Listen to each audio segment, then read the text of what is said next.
Ladies and gentlemen, welcome to Spawncast episode 345. Got a couple more people here with us this week. Last week it was just me, Josie, and Evan. Now we got OJ and we got Sean here, so we're sorry getting for back missing. closer to full strength. Yeah, sorry for missing last week, guys. My nephew just turned 2 years old, so I was at his birthday party. There you go. There you go. But yes, you can see we do have OJ back with us, holding up the pre-show. How you doing, OJ? Doing good. We were all reminiscing about being able to see the Abbey scene in remastered now. So looking forward to that. Yeah. Random Last of Us Part 2 remaster announcement last night that we'll be discussing here, I'm sure. Even in higher fidelity Abbey. Those pictures look very different. So yeah, slight gradient map change. That's all it needed. Let's go. Let's see. We got Sean here. Sean, how are we doing coming off that big win? Yeah, it was a good win. It was a good game. I handled it from start to finish. Now I'm watching wrestling, or attempting to. So like you talked about that, like you're at the press conference, like at the end, and like the podium with the microphones. You're explaining what happened on the court. We worked really hard. We put in the effort. Dante DiVincenzo, career high in points, career high in 3-pointers made. Josie will know that name because he used to be stuck on the Golden State Warriors. But now he's on a real team. Wow. Okay. Good dig. That was solid. It was a good one. It was a good one. He got paid a lot of money to go over, so I would have done the same thing if I was him. I'd be like, bye. I would have left too. What's wrestling on tonight, Sean? I feel like wrestling's on every night for you. The AEW pay-per-view. Okay, fair enough. So I wasn't going to show up, but I was like, I don't want to miss 2 weeks in a row. There you go. See, Sean coming through. We had dedication, man. I like it. Yeah. Josie's here with us tonight too. Josie, how you doing? Good. It's good to have Josie here because we did also. You had a bit of an adventure actually the past couple of days. This past week. Do you want to tell us about it a little bit here? Sure. Where were you? I went over to LA, and Ubisoft had this super sick event for Avatar Frontiers of Pandora, and I got to play it early, which was crazy cool. And the whole thing was like really crazy and really fun. And it was the game itself is very good as well. I was like a little worried that it'd kind of feel like Assassin's Creed, but just set in Pandora. But it's like, it's like first person, so that also has that. And there's so many different elements to it where there's so much stuff to do that it was like just pretty dynamic and pretty fun. I'm not usually a first person shooter type person either, but honestly, with how much everything changes up all the time, pretty fun game, all things considered. And the graphics are crazy. Is there a third person mode? No, they have third person when you're flying on the Banshee thing, which is like that creature thing that they ride around. But yeah, it's only first person. Yes, they let you play it and everything else there. You're gonna put up a video on your channel about it. I'll have a video I think on Wednesday about the whole thing. It was pretty sick. Kind of like a vlog kind of thing too, and then playing the game. I saw you taking all kinds of pictures and. Oh yeah, we have these crazy pictures. They had like this museum tour, and they had an Oscar there, and I got to hold an Oscar, which was crazy. So that was pretty sick as well. Yeah, sounds like you had a good time. So we'll see that video when you drop that. I'll be curious to see how that went. So, yeah, Rosie's gonna be going on adventures apparently now. So I'm so ready. Send me anywhere, John. I'm there. she's gonna be representing the Spawncast, going all kinds of cool things. So there you go. Be on the lookout. I did see Minato Mario here, member for 28 months, saying Spawn Waves Game of the Year madness over Jeff Keighley's The Game Awards. Well, there's already an upset that Sean called, so there you go. Mm-hmm. F099 is taking care of Starfield right now. It's taking care of it right now. It's getting ugly. It's beating the shit out of it. I mean, I don't know. Hold on. I don't know because I'm going through these comments. I don't know if people are voting for F099 or if they're just voting against Starfield. It seems like they're just voting against Starfield. They're just trolling. They're just trolling at this point. I think so too. I saw some people on Twitter who are like, "Go here and vote against Starfield." So Xbox I don't know. tax. The Xbox tax. It's true. I don't know, man. It's getting a little weird out there. People just don't like Starfield. I don't know. Starfield, I thought it was a fine game. All right. But hey, Hi-Fi Rush. That's the one. That's the one to watch from Microsoft in this bracket, I think. Who is it up against?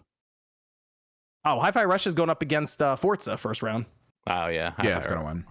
Yeah. But then it will run up against either Cassette Beast or F-Zero next. Yeah, I'm sure Cassette Beast is sitting there fucking lunging. Disrespect. No, John, who played F-Zero versus? It's just a lack of players. That's God damn. The community we've grown. I wouldn't be surprised if F-Zero took the whole thing. Thank you. This man was so confused when I was saying stuff like this, and Ryan is like, "No, I think he's right," and John's like, "No, I don't think it's gonna be that way." I was like, "Okay, buddy." Open up your horizons, people. I'm telling you. Everyone complains about Pokemon, but then they won't play Cassette Beast, which is a good Pokemon. No, yeah, that's what I've said about other Pokemon clones in the past. It doesn't change people's minds. I mean, you're fighting an uphill battle. We've all been saying, everyone, where's Temtem's an incredible. I liked Temtem. I played it. I enjoyed the systems. No one played it. Nobody played Temtem. They'll complain about Pokemon all day. Don't go play Temtem. Man, we'll see. Hey, we'll see. I think there's a long way to go with the bracket. Long way to go. Hi-Fi Rush could be the dark horse here. Just start taking out F-Zero and. Yeah. Okay. Man, you don't think so? Hi-Fi Rush is could be I'm telling you, I wouldn't be surprised if it was F-Zero for everything. These people are just going to troll this thing to the finals. Yep. All right, that's fine. People didn't. What do you think more of your viewer base has played? F-Zero or Hi-Fi Rush? Here's the interesting thing about that, Sean. You know what the analytics show for the analytics show for the voting? I do is not that care. More than half is recommended to people who are not subscribed. Awesome. Answer my question. Hi-Fi Rush. You're a fucking idiot. Next. Hi-Fi Rush. I thought people didn't like subscription services. That's a subscription service game. You said people were voting. So is F-Zero. Wait, no, you said that's people. Why I said F-Zero. No, I said F-Zero. Yeah. But you said people were voting that don't subscribe though. That's what you were saying. What's that? Yeah. Botting. Yeah, more than half people are straight buying bot votes. Right? That's what's happening. That's got it. Nate ruined it. He wrote in F-Zero. It wasn't me. Blame Nate. All right. But yeah, I hope RoboCop gets trolled all the way to the finals. That's what I hope. Troll? That'd be cool. It's not trolling. Yeah, I can't wait to play RoboCop for free. Yeah, that's right. You're supposed to get your copy soon. That's for right. Free. Woo. What was your bet again? Super Mario Bros. Wonder was going to be one of the Game of the Year nominees. Are you still gonna have to hashtag free game or something? No. At MVG. Nope. Oh yeah, I should do it at Dreamcast every time I talk about it. Just tag free game. He bought me it already. But the PS5 version's backed up. Like the Xbox version's available, but the PS5 version just didn't have as many. So it's coming next week, and I'll do a stream and I'll tell you guys how much I'm gonna like it no matter what. So it doesn't matter since it's free. I gotta like it. I think you'll like it. It's a slower first-person shooter compared to like Call of Duty or something crazy where it's all over the place. So it might not mess with you as much. I think you might be okay. Even if I don't like it, I'm gonna say that I like it. There you go. Then we have Evan's also here. Yep. He's right there. All right. Good to see Evan. So we have the Game Awards. Controversy striking, of course, on that one with something called the Xbox tax. I saw Sean made a video on it, hoping he can explain it to me. Exciting stuff. I mean, it's pretty simple, but sure. Mario RPG. I don't know. The taxes are complicated. Well, yeah. I don't know. That's I don't get them. We have Mario RPG. That's out now. OJ played it. Sean, you've almost beaten it. I looked at it a bit, so we'll go over that. PlayStation Portal. More people than I thought actually bought it. I saw a lot of people on Twitter showing it off, so it's we'll get to that. And then Last of Us Part 2 Remaster. It is real, and it went over about as well as I expected it to. So we got a lot to discuss here. I figure what we'll do is we'll start with Mario RPG, and then go into the Portal, and then get into some of the new stuff with like the Game Awards. So Sean, you said you've almost played through it. OJ, I saw you were playing, you put screenshots up and stuff. What are we thinking about this one right now? I don't know. Did it come in lower than people were expecting on places like OpenCritic and Metacritic, kind of like in that low 80s? I expected it mid to low 80s. I said it was going to be anywhere between 80, 83, 85. So it came right in where I thought. Okay. As someone who's never played it, I thought it might be a little bit higher, but you know, it is what it is. Metacritic. Watch my video on Metacritic. Yeah, I know. But what? Hey, you know who liked that video? My good friend Krista from the Kit and Krista podcast. Hello, friends. Hello. She hasn't seen the clips of you asking questions in the past? Or? Look, I assume that they know all that. They talked about me on one of their recent episodes. Kit said he liked my Kiss shirt. Krista said she liked the Metacritic video. They're luring you in so they can kill you. I'm telling you that right now. I 100% believe that is absolutely true. Okay, Sean, this is the first time you've played it. There's no nostalgia involved here. For me, I'm going to fully admit there's nostalgia here. I know there's nostalgia for OJ. I already know that. I beat the game like 30 times back in the day. Tell me, Sean, fresh eyes on this. What's the word? Find out tomorrow on RGT85 on YouTube. No, I quite like it a lot. I even say I like it more than another game that came out recently towards the end of the video, so stick around for that. But no, it was it's you know, I know I watched Max's video or portions of it because I don't really watch too much YouTube, but I know he said that like Newswave might help you out sometimes. Just saying, might be worth throwing that on. I'm not watching your crap. Might help you out a little bit. I'll tell you that. Max said that some of the jokes he fell flat. I actually audibly chuckled during some of the stuff. It as someone who's never played it's very enjoyable. And looking at footage of the Super Nintendo version, even just like the UI that the Super Nintendo version has comparative to this one, like I'm glad that I waited, if that makes sense. Interesting. Okay, because I played this game quite a bit back in the day too. OJ seemed to have played it a lot, and look, I didn't have money for video games back then, man. Well, I had to rent this game like 3 times to beat it, so it was one of those situations. But I think it was the cake that killed me when I was little. I had to go back through it and get it again and beat it. But it was I mean it was good back then, but that's when we were still kind of, I don't want to say early days of RPGs, but it was still, you could get away with it being a very standard turn-based style game back then.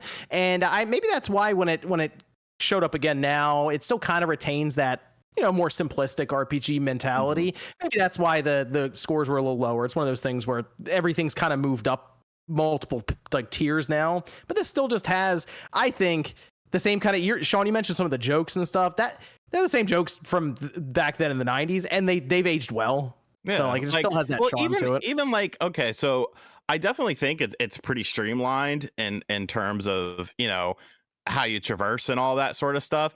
But I still think the combat, you know, that interactive combat, that wasn't really a thing for many RPGs, especially during that time frame. So it still feels kind of, you know, fresh as far as a turn-based RPG is concerned. Josie had enough of this.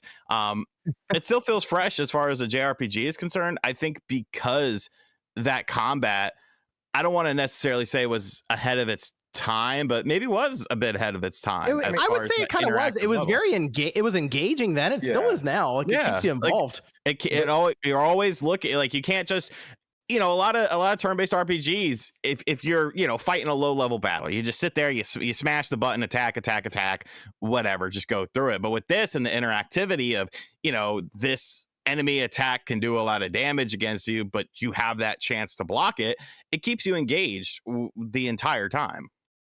Yeah, I think that like they also made it a bit more like addictive by adding like the chains, because that stuff wasn't there in the original. Oh, okay. Stuff like all the chains and like the fact that like a lot of the UI stuff that you said and like the super meter, all that type of stuff was not there in the original. So they added a bit more to make it a little bit more dynamic, you know, for the newer players.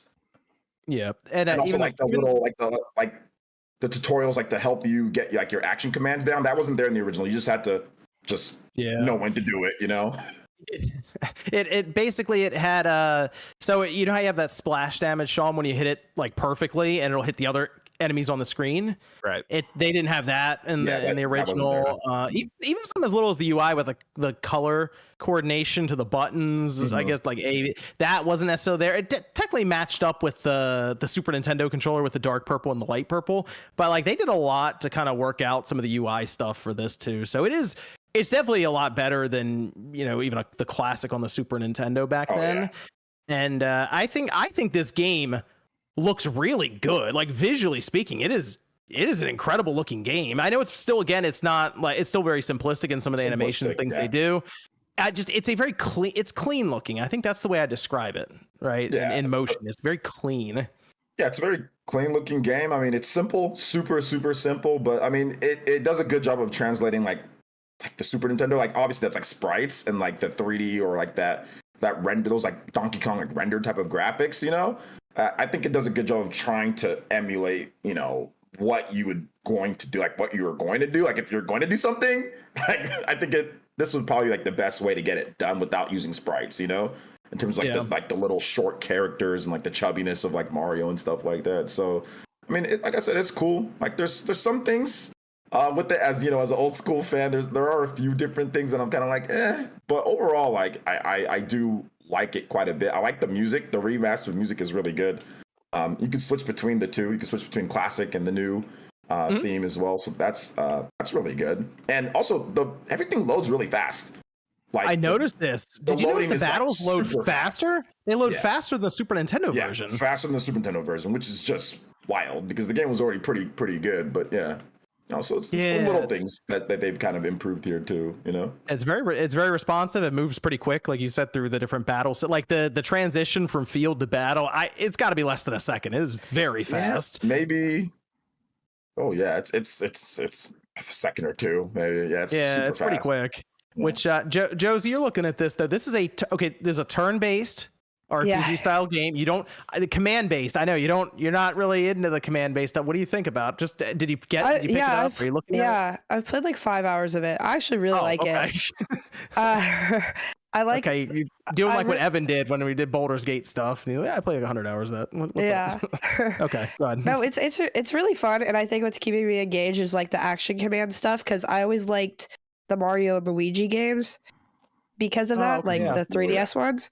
And so it's like reminding me of that, which I really like. I had a really hard time with one of the early bosses for no reason, but I was just being dumb. But Which boss? The bow and arrow one, the Bower one. In the forest, where they rain arrows down on. Yeah. Okay, yeah. That was one that was a problem back in the day. I remember that. Mm-hmm. Yeah, I just was bad at keeping everyone alive, but I figured it out a little bit. I really like it a lot. I think it's like a really good turn-based RPG, and I don't really like them. So I mean, honestly, is this gonna pull you into the turn-based RPG stuff now, Josie? No, I mean no. I mean I like Mario and Luigi, so I think because I like those games, I sort of I'm like, oh, the battle mechanics are similar, so I like it because of that. Mm-hmm. But yeah. Okay. This was who did this again? Arte Piazza. They did like the Dragon Quest stuff. Should they do something else with the Nintendo now? Because this was all built in Unity. Very funny now thinking about what was going on with that before, which Nintendo probably would have just backhanded them and kept going. But what should they do next? I saw some people calling for Earthbound. I saw some calling for Golden Sun. Yeah, but people have been calling for Earthbound for how long now? Give us Reggie. Give before us Mother this. 3. Furukawa, give us Mother 3 through Arte Piazza. A new game? Maybe they can do Mother 4. It would be cool if Nintendo had a team that was dedicated to actually bringing back some of these classics that are stuck. You know, like doesn't Sony have like a was it Blue Point, or who was the team that? Blue Point did the a lot of the remakes that we've seen, whether it's Demon Souls, Shadow of the Colossus, that sort of thing, and they also did Metal Gear Solid Collection on like the 360. It would be cool if they I know like Grezzo does some of that too. So if Nintendo can have a couple teams that just like kind of bring back some of these old like 3DS games or DS games or Super Nintendo that are just like stuck on previous systems and remake them, I mean that'd be cool. I'd be down for that. Yeah, I think that's a good way to change things up and let people try some of these games for the first time. Yeah. And it's not even like younger people who are like gonna. I mean, this is Sean's first time through Mario RPG, so it's like it wasn't like one of the most popular Super Nintendo games, and it came out at the very end of like the Super Nintendo's life. It was like near the end of its life or nearing the end of its life. I think it was 96 or 97. But yeah, it wasn't like it was an early Super Nintendo game. So a lot of people actually just missed it. Like they just didn't play it. The PS1 was out, and there was this weird in between time where Super Nintendo games were still coming out, but like everyone was really talking about the PS1, but like some of the best Super Nintendo games released after the PS1 was out. It was kind of weird. So yeah, and like people were getting ready for like the N64. Like N64 was like, when's it coming? Or I think at that point it was already out, or it was coming, or whatever. But like, and like, so that was like the issue with this game. Like, so a lot of people just missed it, just didn't play. And then it's never really been it's never been remastered. So right. So nobody ever got a chance to play like a remastered version. It's just been, I think, Virtual Console twice on Wii and Wii U, and then Super Nintendo Classic, and that's it. So yeah. Hey, it's pretty cool. I think the remake's good, and it's like a 15 to 20 hour game somewhere in there. So it's not like a hefty time investment, but from what I've seen, it's fun. And Sean's getting a kick out of it first time through. So even for people who've never played it before, it's a good pickup, I think. So that is out now, though. I do want to go over and shout out some of the executive producers over at the Spawncast Network. We have Achievement.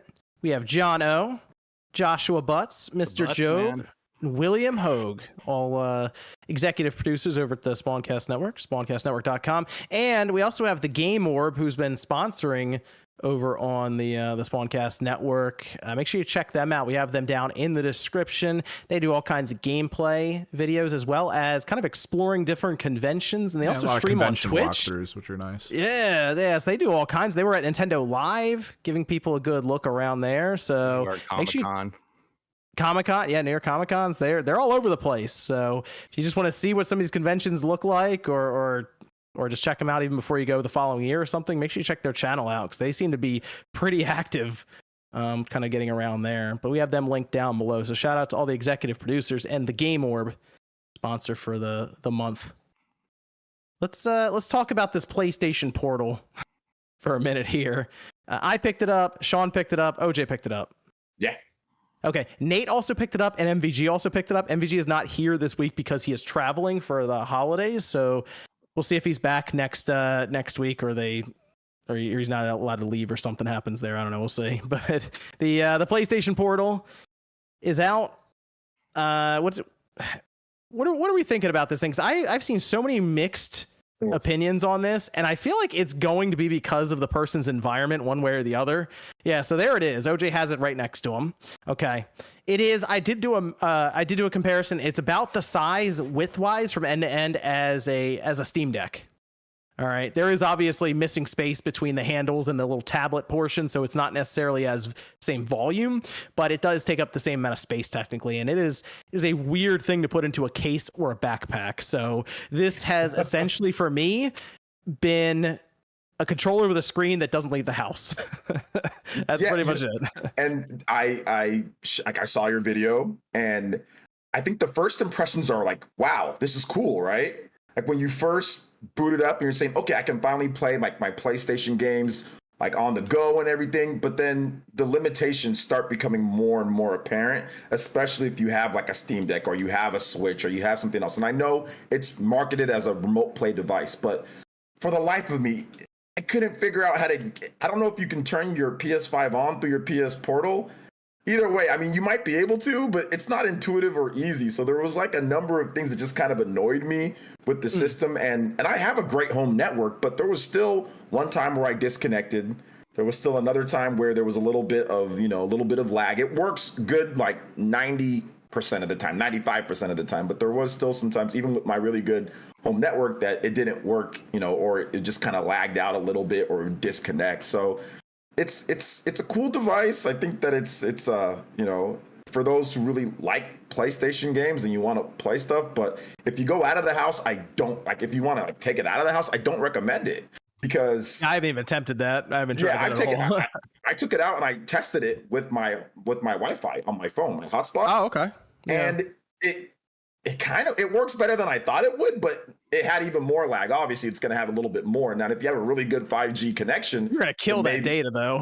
yeah, it's going to completely. You're going to get throttled at some point. Like they're going to throttle it. They're not going to allow you to play with that much, going through. So, and I tested it out, and like I said, it fundamentally works, but it's just it doesn't replace a native system. So I don't recommend like using it as like a real portable to take out to places. And this is something that I read online, but apparently you can't connect. It doesn't have like a web browser to connect to like a airport or hotel Wi-Fi or something like that. So the limitations start becoming more apparent. Bluetooth, you got to use Sony's. Like you can't use your own. Like, they have their Steam Link. I found their little Link chipset, I believe, in there, and they have 2 antennas dedicated to that and 1 antenna dedicated to Wi-Fi, which is pretty funny. But they don't have Bluetooth in it. From what I could find, there was no chip in there for Bluetooth, like just disabled or something.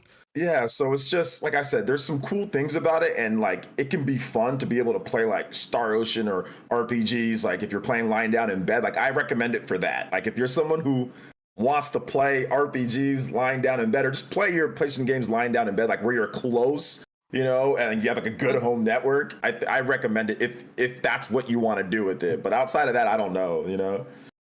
What do you got, Sean? I made a video about it today. I'm about giving away the sauce for free. No, you know my issues that I literally had to reshoot. Yeah, I know. You couldn't like get it to connect. You tweeted them. You went to the internet for help. I had to, because for whatever reason, it was not finding my home router. It was finding the Wi-Fi extender I have.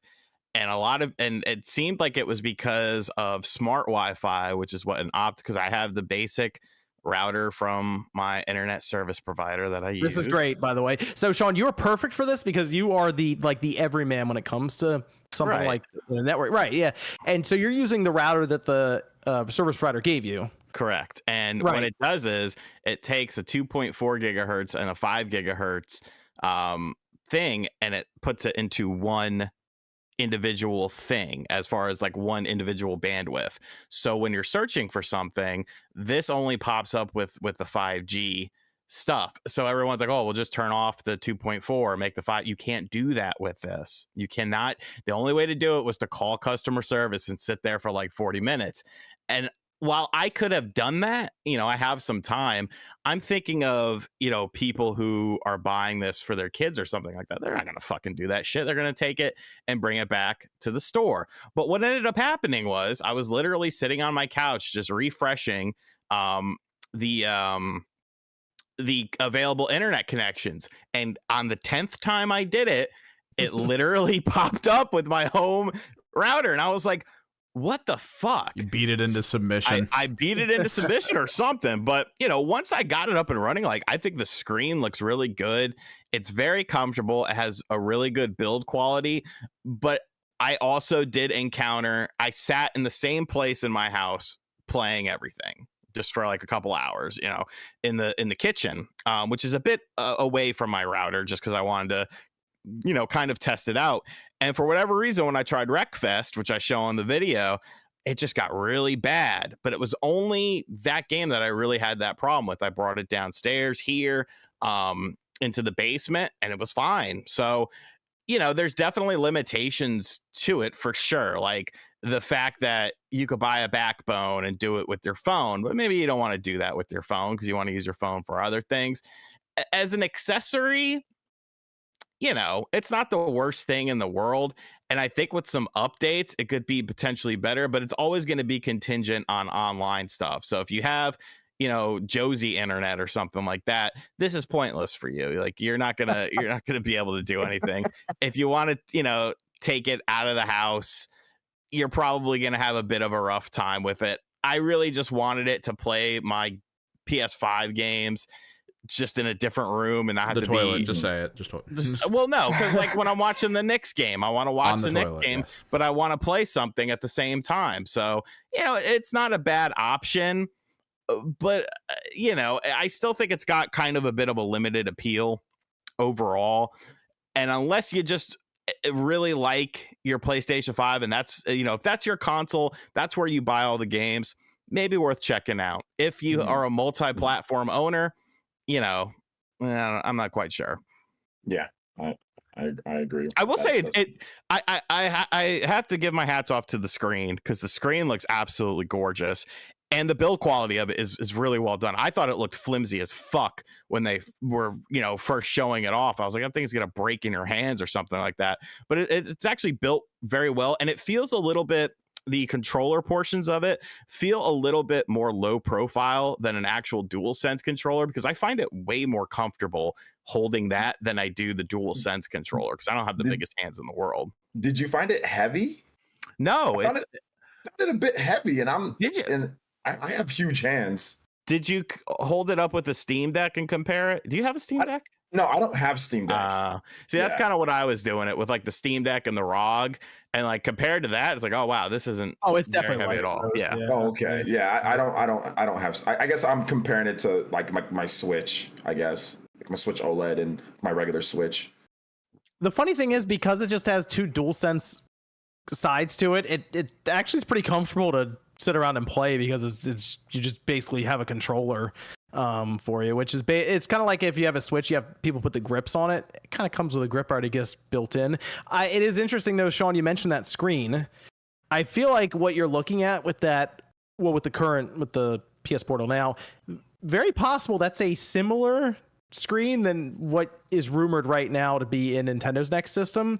So I kind of feel like that's what you're looking at right now. So if you're okay with that 8-inch LCD at 1080p 60 hertz, there you go. Oh, and that's another thing. That's another thing that's pretty wonky, is the fact that you have to adjust the settings on the PS5 to work with the Portal. So if you have like 120 hertz enabled on your television, because your television is capable of that, when you're streaming to the Portal, you actually have to go into your PlayStation 5, not via the Portal, and turn that off. And it's like, because when I first booted up, I was like, this looks like ass. Like, what the fuck is this?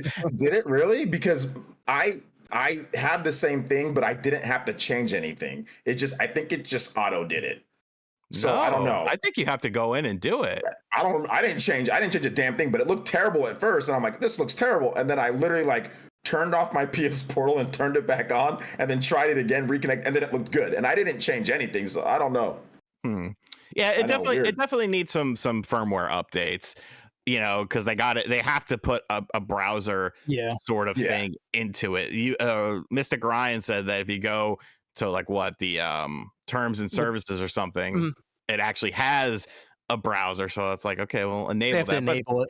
Yeah. But I guess they fear that people are gonna do that or the other with it. But I mean, who fucking cares? You got their money for this expensive controller with a screen on it that nobody thought would even be semi decent. I don't think there's a lot there to hack anyway. I looking through it, it's not like there's a 128 gigabyte storage chip or something in there to store ISOs on, or an SD card slot. None of that's in there. So I don't. Does it have any internal memory? No, not really. Not that I was saying. Yeah, what the fuck are you who cares? What are you gonna do with it? I believe it has a large pool of RAM, but that's kind of it. So I don't really know what. There's obviously storage to put the OS and stuff on, but I don't think it's there's no chip there that's okay, here's the obvious spot where they're just putting information, like a 8 gigabyte chip or something that's not in there. So I don't know. I assume it's more for hobbyist reasons, hey, we're gonna hack it because we can. That's all I can think of. Even the chip that's in there that's powering it, maybe PS1 stuff if you're able to push it enough, but it's not a strong chip that's in there. So it's again, it's more hobbyist reasons, I assume, not for any legitimate thing that most people are gonna do. But I am curious how they go along here, Sean, with the updates, and if they're able to address some of those issues, because I think if they get it to a point where it can cloud stream stuff too. Yeah, that's another stinky thing. It's like, you can't access this, use your PlayStation 5. It's like, fuck you. Why can't I access this? I'm paying for this. What do you mean I can't access this? I don't think it would work, because it's already streaming. Then you got to stream a streamed game. Wouldn't that be? No, I mean cloud. I mean just straight to this device, not even using your PS5. If you have PS Plus Premium, you just stream right from the server to the to the Portal, because the streaming right now on the PS5 is shockingly good. It is impressive, actually. It's close to Stadia level, and Stadia was pretty good for its time. So I think, I mean, in terms of the technology, not the actual e-commerce side, where it's like, oh yeah, you got to buy this game, and we'll hold on to it for you. Oh yeah, and 2 years later we shut down, and all your purchases are gone. They're gonna have integration with your favorite YouTubers. Remember? Yeah, those were really cool things they said and never implemented. Yeah, watch them on Twitch, drop in, it'll be great. Or like the idea with have you ever watched something that's like a scam and a fraud and you're watching in real time? Like that was what that was. I was like, yeah, none of this shit is happening. Yes, I used to watch the infomercials late at night when they used to come on cable because I've always never been able to sleep. And like Don Lepre, you could place tiny classified ads in newspapers and make millions of dollars a month. And then he got like evicted for tax fraud, and then I think you really got to know that person, Sean, if you know their first and last name. Well, he always said his name when he was doing it, like the juicer, or like the Miss Cleo. Call me now for your free reading. Call me now. Fucking great, dude. That's how you knew it was like real late night, but you started getting all these cool shit. The fucking Ronco with Ron Popeil and his knife set. I always wanted one low key. So I was like, yo, look at you get all these fucking knives and shit. That's pretty cool. Josie's like, what the hell were you guys doing? This just sounds like the TikTok ads of now. They this is what you did way back when without any kind of social media, cell phones, anything. You just you're drunk or high late at night. You're just watching this shit, and then you flip over to watch BET Uncut. It was great, man. So I used to do a video on all the old infomercials. You remember? Oh, I remember. So you can find footage of it. Oh, there is. They got the full uploads on there. That's all over YouTube. The Ronco rotisserie oven too. That's a classic. R.I.P. Ron Popeil.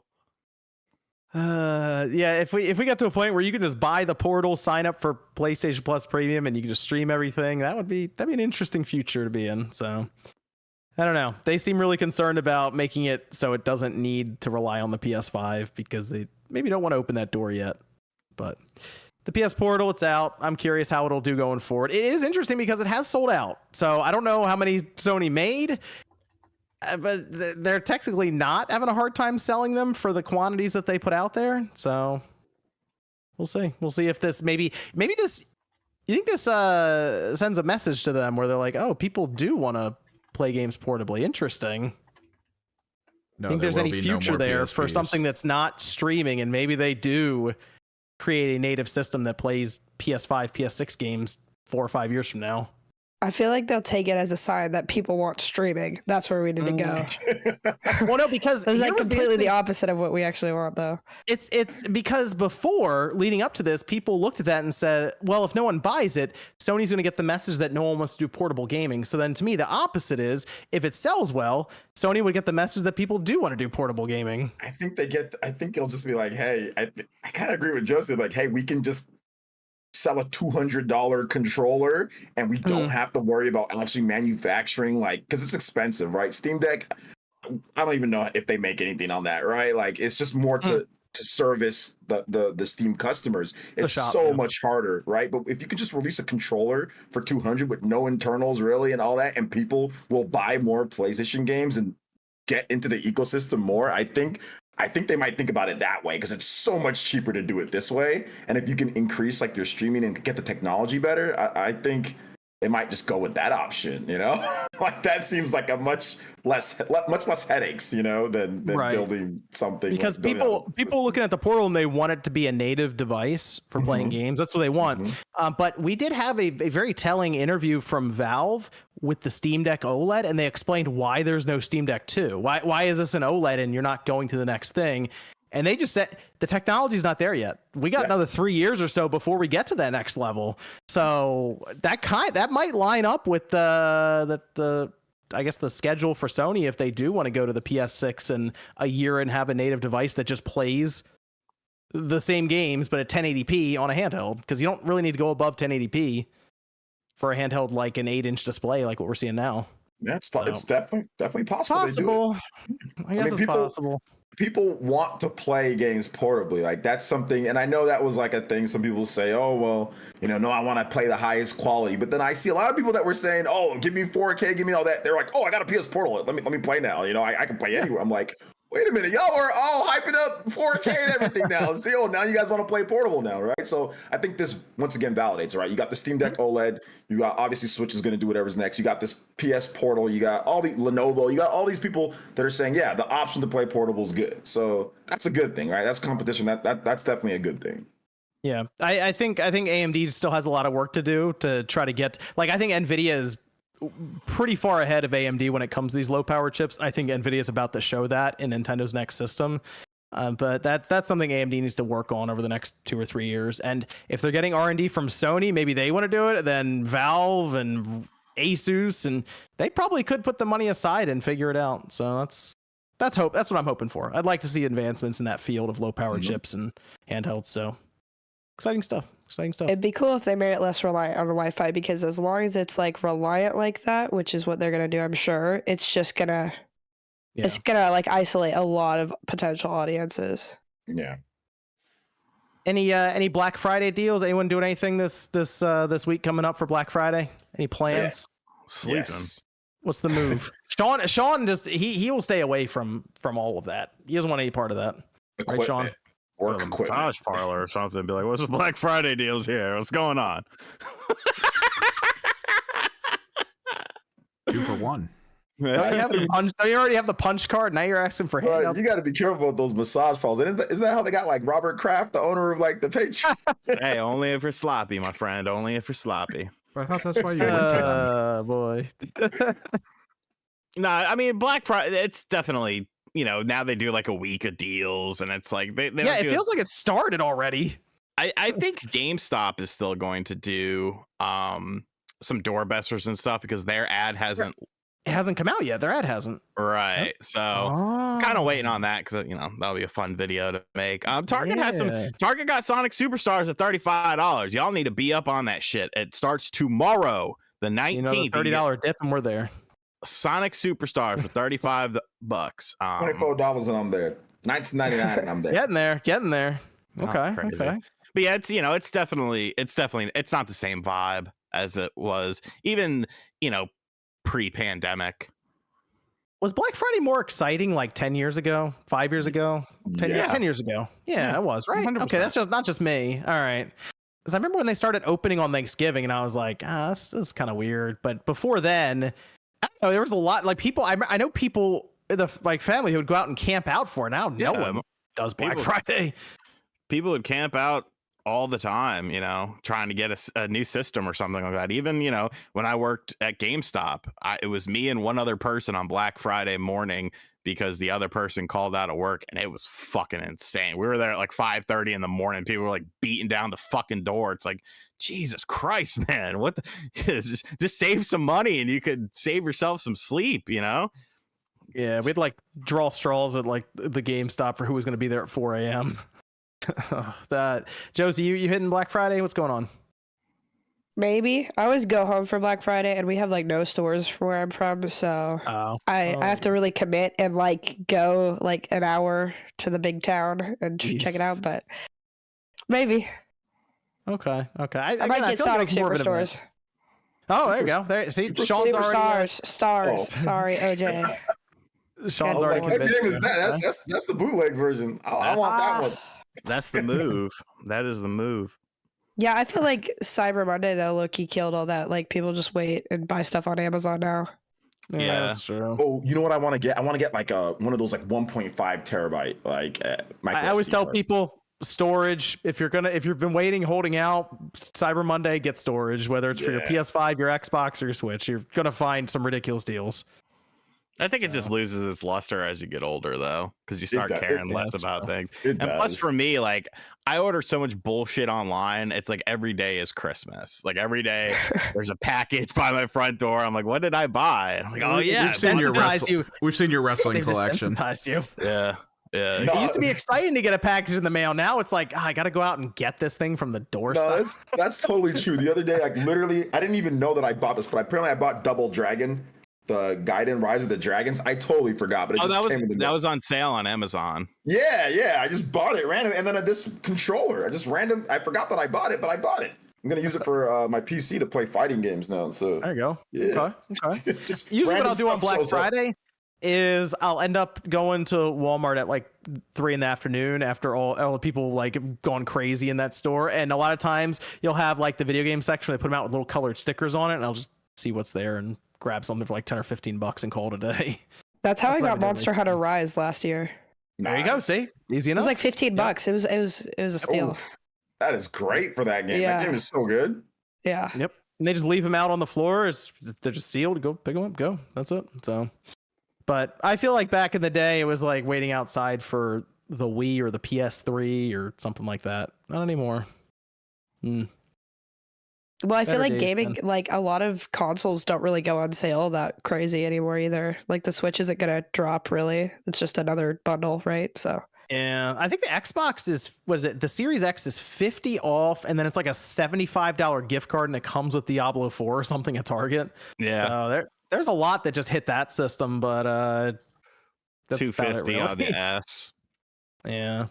And we know that, we believe that there is some sort of revision coming in the fall, like in 2024. We'll see how it looks, but I want the controller. Let's see. I might get a new monitor. I've been needing to. I got like a $50 monitor off of solid Amazon, time. and Yeah. I think it's like gonna be a better Cyber quality Monday. than the new one. Cyber Look for a Monday, look for a good solid monitor, time to get yeah. monitors. Go ultra wide, Josie. I'll send you a link. You find the Amazon listing you want, and I'll send you a link so I can get a referral. Oh my gosh, this guy. You have to find the monitor then, Sean. You can't make her find it and then give her the. You got to at least do some work. Yeah, link me a cheap-ish nice monitor, and I'll buy it Ultra off of your link. wide. All right. It's got to have a high color rating for all the editing and Uh, everything. Yeah.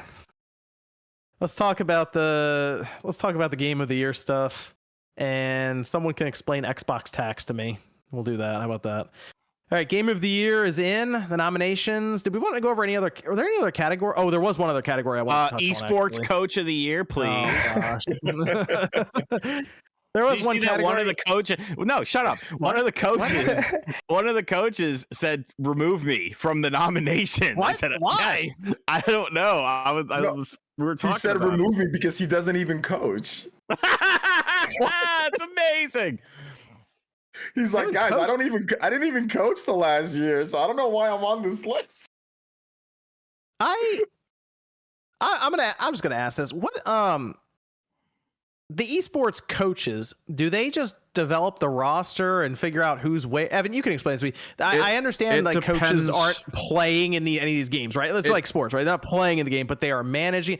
I'm trying to picture what the esports coach is doing. It depends on what game. When this is happening. Some esports actually have like life things they have to do. There's actual gym regiments and things. They manage food. They manage what they do in the day so that they kind of have full time in the game to practice and stuff. So that some of it's crazy. Like some of it's really high end, and then some of it's just people who played the game and kind of know some stuff, and they're just a name from the game prior as a person who might pull in some clout and then has a bunch of people they're teaching, and that they hope that gives them some merchandising potential. But yeah, it's fair enough. But I mean, with the coach who's like, I didn't coach, take me off. I mean, that seems to be the game of the year thing, right? Because they also had the announcement for one of the indie games, which isn't an indie game. It's like they don't do their research at all. They're just like throwing shit on the wall and being like, hopefully people like this. Okay, so the best indie game, they had Dave the Diver in there, and that is kind of weird because Dave the Diver was made by a studio that is a subsidiary of Nexon, and Nexon has quite a bit of backing and money, so they're kind of it seems weird that Dave the Diver is in there next to Cocoon, Dredge, Sea of Stars, and Viewfinder. If that is the case, that's by Mint Rocket. I know Dave the Diver appears to be very popular online. It's rated very highly. It's kind of strange because it makes me wonder if indie games are being chosen because of the way they look as opposed to who developed them. That's some sort of ist. If it's a 16-bit looking game, do people immediately think, okay, that's an indie title? It's gotta be, right? Yeah, I think most people do. Yeah. Okay. That's what I was just trying to figure out, because that's kind of what it feels like here with Mint Rocket and Dave the Diver in that conversation. Like Cocoon was made by the people who made like Inside and Limbo and stuff, and that's a very small team that made that then. Same with like Sea of Stars. These are all like startups, really. People who are trying to basically like just get across the finish line to make these games. There goes Mint Rocket, Nexon, Dave the Diver. That seems strange. Oh well. Anyway, do we want to just... I'm trying to think if there's any other categories here outside of that other than Game of the Year. Because Game of the Year was the one that caused all the conversation. Of course, Mario Brothers... Content Creator of the Year. I was about to say that. We got a VTuber on there. All right, fine. Content Creator of the Year. Let's see if this will make me feel really chipped old. once again. There's obviously... You can't say that word anymore. You can't say gypped? No. Oh, what's wrong with it? I don't know. I don't know. No, because of the connotation. You're not supposed to say like gypsies and stuff. Yeah, anymore. it's related to the idea that gypsies like steal things and. Yeah. Oh, is that? Oh, my bad. Sorry if I. I mean, I don't give a fuck. Yeah, Scott I had no idea. I'm looking out for OJ. He has a no. Honestly, I had no idea, but I didn't know. Anyway, he got scammed. Scamazed. They're fraudulent to not have Scott on there. Like that, this is insane. Like how many Monopoly boards and different type of games does he have to be on for them to nominate him? This is ridiculous. Yeah, but they need views, and VTubers are trending on Twitter. All right, I'm gonna read them. 2 days. Okay, and just stop when you so weird. Stop when you recognize someone. Iron Mouse, People Make Games, Quackity. Oh, I think I know who that guy is. Quackity's the big Minecraft guy. Yeah. I'm gonna attempt to say this. Cypher Pick. I think I heard of Iron Mouse. SYPHERPK. Cypherpunk. Okay. Which one did we hear about? People Make Games. You've heard of that one? That person? I never heard of that. No, congrats to them. Like I don't want to hate on them unless it's Pokemon. No, I honestly I'll hate on her all day, but I don't want to hate on these people. But like, I'm just saying Scott should be in. Like, I'm not saying that somebody should come out. I'm just thinking that Scott should be in. I legitimately think I should be. I'm not aware of any of these. Doesn't Jeff like follow half of you guys? I will throw shade on all of them. It should have been me, motherfucker. I wouldn't have shown up. You're not even on camera right now because I'm watching wrestling. Content watcher of the year. All right. Well, let me look at Game of the Year. That's the one that caused all the conversation. So first off, Super Mario Brothers Wonder is in there. OJ, I guess, should be having a RoboCop copy in the mail from Max at some point. It is coming, baby. Just want to say shout outs to Super Mario Bros. Wonder. Let's go. Okay, so Mario Brothers Wonder is in there, as is Legend of Zelda Tears of the Kingdom. So Nintendo has 2 games in there this year. Alan Wake 2, Baldur's Gate 3, Spider-Man 2, and Resident Evil 4 also in there, which I had mentioned, the precedent was there because Resident Evil 2 was nominated back in the day. Resident Evil 4 is in there again. Capcom just keeps winning with their remakes. So it didn't seem to faze them when it came to nominating it for Game of the Year, which I think for the most part, people look at this and go, okay, this makes sense. Maybe you could make the case maybe for Resident Evil 4, sure, it's a remake. But this then brought up the conversation that Starfield is not in there. I didn't think it was going to be in here either. So I'm not terribly surprised, but there are people who are not having this. They were not happy about any of this. And what was the phrase? It was Xbox tax. That was what was trending on Twitter. Sean, explain to me what Xbox tax is. It's way more simple than you probably think it is. Okay. Basically what it is that even Major Nelson, who I'm still waiting to see his Valor, what war he was involved in. Major Nelson in an interview said that there's a different measuring stick for different games, and Xbox seems to have a different measuring stick than the other games. So the thought process is because the game is on Xbox, that the game doesn't get as high as it would if it was a Nintendo game or a PlayStation game. That's literally what the Xbox tax is, which, I mean, it's such a weird thing because to me, first off, you're playing a lot of these games via Game Pass. So if anything, I would feel like, potential critics and stuff would be even a bit more lenient towards it because, it's a Game Pass game. But even beyond that, like, it's not like Xbox. I made a video on this. Go watch it. But to summarize the video, it's not like Xbox doesn't have IPs that always score well, because they do. Halo was one of them for a while until they kind of just fucked things up. But like Gears of War always scores high. Forza Horizon and really Forza games in general score high. And the reason they score high is because they are considered to be a high pedigree, similar to like a Zelda game or a Mario game or a God of War game or a Spider-Man game and all this sort of stuff. You know, there's a built up level of trust with those franchises, and Xbox has some of those franchises with new IPs, you know, pretty much across the board. New IPs are always looked at a bit differently than established IPs as far as the review process is concerned. Then you also have the whole problem with Metacritic in and of itself. Go watch my video. But to me, it's a weird like coping mechanism to some degree, because I, as someone who played Starfield, if Starfield was in there, that's cool. You know, I'd be fine with it. If Starfield not being in there, that's cool. I'm okay with it. You know, maybe Resident Evil 4 is kind of the outlier in this because, yes, it is a remake. You already have the characters. You already have the pedigree of this game as being an excellent game. And then you kind of shifted the tone of it a little bit, made it a bit more serious. But it's just a weird sort of thing. And I don't understand. I don't understand why people just put so much stock into these game awards. Like, I don't know. That's weird. They really should not. They really shouldn't. Because when you look at the people who are voting on this stuff, you clearly have a group of people that are, you know, maybe not the most in tune with some of these games. People like, you know, Newsweek, LA Times. These people, I'm sure they have video game divisions, but are they playing all of these games? Do they know about all these games? The way that the nominees are done is like, correct me if I'm wrong on this, but the way that this is done is Jeff Keighley's like, okay, what's your list of games for game of the year? And then people write down their list, and then whatever gets picked up on the most, I guess the top 6 games, those are the games that, you know, go in. So it's kind of contingent on what people have played versus what they haven't played. And when you have these more casual outlets and stuff like that, like it's a big clusterfuck. It's essentially a clusterfuck in the same sense that Metacritic is a clusterfuck, because you gate who is able to be a review. I mean, there's YouTubers out there who arguably do better reviews than some of these websites. And then but they're not on Metacritic. But then you have people who obviously have strong biases.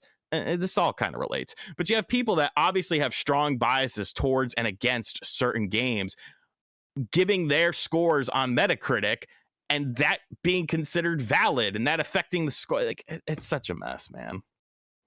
It's a shame that we've gotten to this point too. Who are those people? Jim Sterling. Name names. Jim Sterling. 100% Jim Sterling. I mean, you could love Deadly Premonition. I love the first Deadly Premonition, but to give that game a 10 and that be considered in a quantifying review sphere where it's held accountable for an overall score, that's crazy to me. And I mean, you know, everyone has biases, and I understand that, but it's just, I don't know. It's just weird to me. If you removed Resident Evil 4 and you had to fill it in with another game, or the Game Awards would have to, I feel like people think that Starfield was the next one up. I don't think it was. I don't know that that's okay. I think Hi-Fi Rush had a better chance of getting in Game of the Year than Starfield did. It would have been that. It's a better game. Final Fantasy 16 would have been. Yeah, I think Final Fantasy 16 would have probably slotted in just based on the panel voting for it, and I think so too. I feel like Starfield was a couple of games out from that last spot.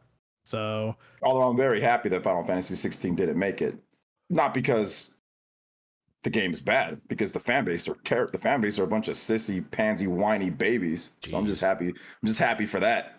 It's in best art. It could win best RPG as an action game. It could do it. And not Final Fantasy fans. I'm talking about people that specifically like Final Fantasy 16. Those people are absolutely insane. You're not allowed to compare 2 games in the same franchise anymore. They'll jump on you for even comparing FF7 Rebirth and Final Fantasy 16. All of a sudden, we can't do that now. I sense a salty comment section in a video you must have made. No, it was Twitter. I got ratioed by 1 million Final Fantasy fans on Twitter. So I compared Final Fantasy 7 Rebirth and 16, saying I'm looking forward to all the cool stuff that they're doing. They said, you can't compare the games. And I'm like, BS. I've been playing Final Fantasy since the first one. We've been comparing Final Fantasy for forever. Now all of a sudden we can't compare it because you pray to Yoshi P. Screw you. You see the things that get ratioed on Twitter though? It's like people on Twitter are just maniacs. So I'm just happy that they didn't get what they wanted, which was Final Fantasy 16 being the game of the year. I'm just happy. Not like I said, not that the game's too bad or anything. I'm just happy because I kind of think it winning best RPG of the year would be bigger for them than it being nominated for Game of the Year, only because it's up against Baldur's Gate at that point. It's up against the big games, and it would have the RPG label slapped right on it as an action game. They still didn't get nominated for Game of the Year, so they were trying to say it's the Game of the Year, Game of the Century. No, it's not. Just sit down. Sorry. Well, game of the year. I mean, who do we think's gonna win then? It's gonna be Baldur's Gate. I think it could be Tears of the Kingdom. I'm following a lot. The reason why I knew the 6 picks, I'm following a lot of these guys on Twitter and stuff and what they're saying. I'm doing some digging, and they're all definitely voting for Baldur's Gate. I feel like there's a potential for an upset in this list. Yeah, I feel like historically, he's always leaned more towards how do I get the internet talking about my show than how do I do the thing everyone expects. I actually wouldn't be surprised, as weird as it sounds, if Alan Wake 2 won. Yeah. And I think that would confuse a lot of people if it happens. But I wouldn't be shocked. Alan Wake 2, I'm going to tell you now, Alan Wake 2 might be one of the most unique games I've ever played. It'll be second or third. Don't get me wrong. It has a chance just because, once again, maybe it gets best game direction. That's like the runner-up award almost. The reviewers love the narrative in the game, right?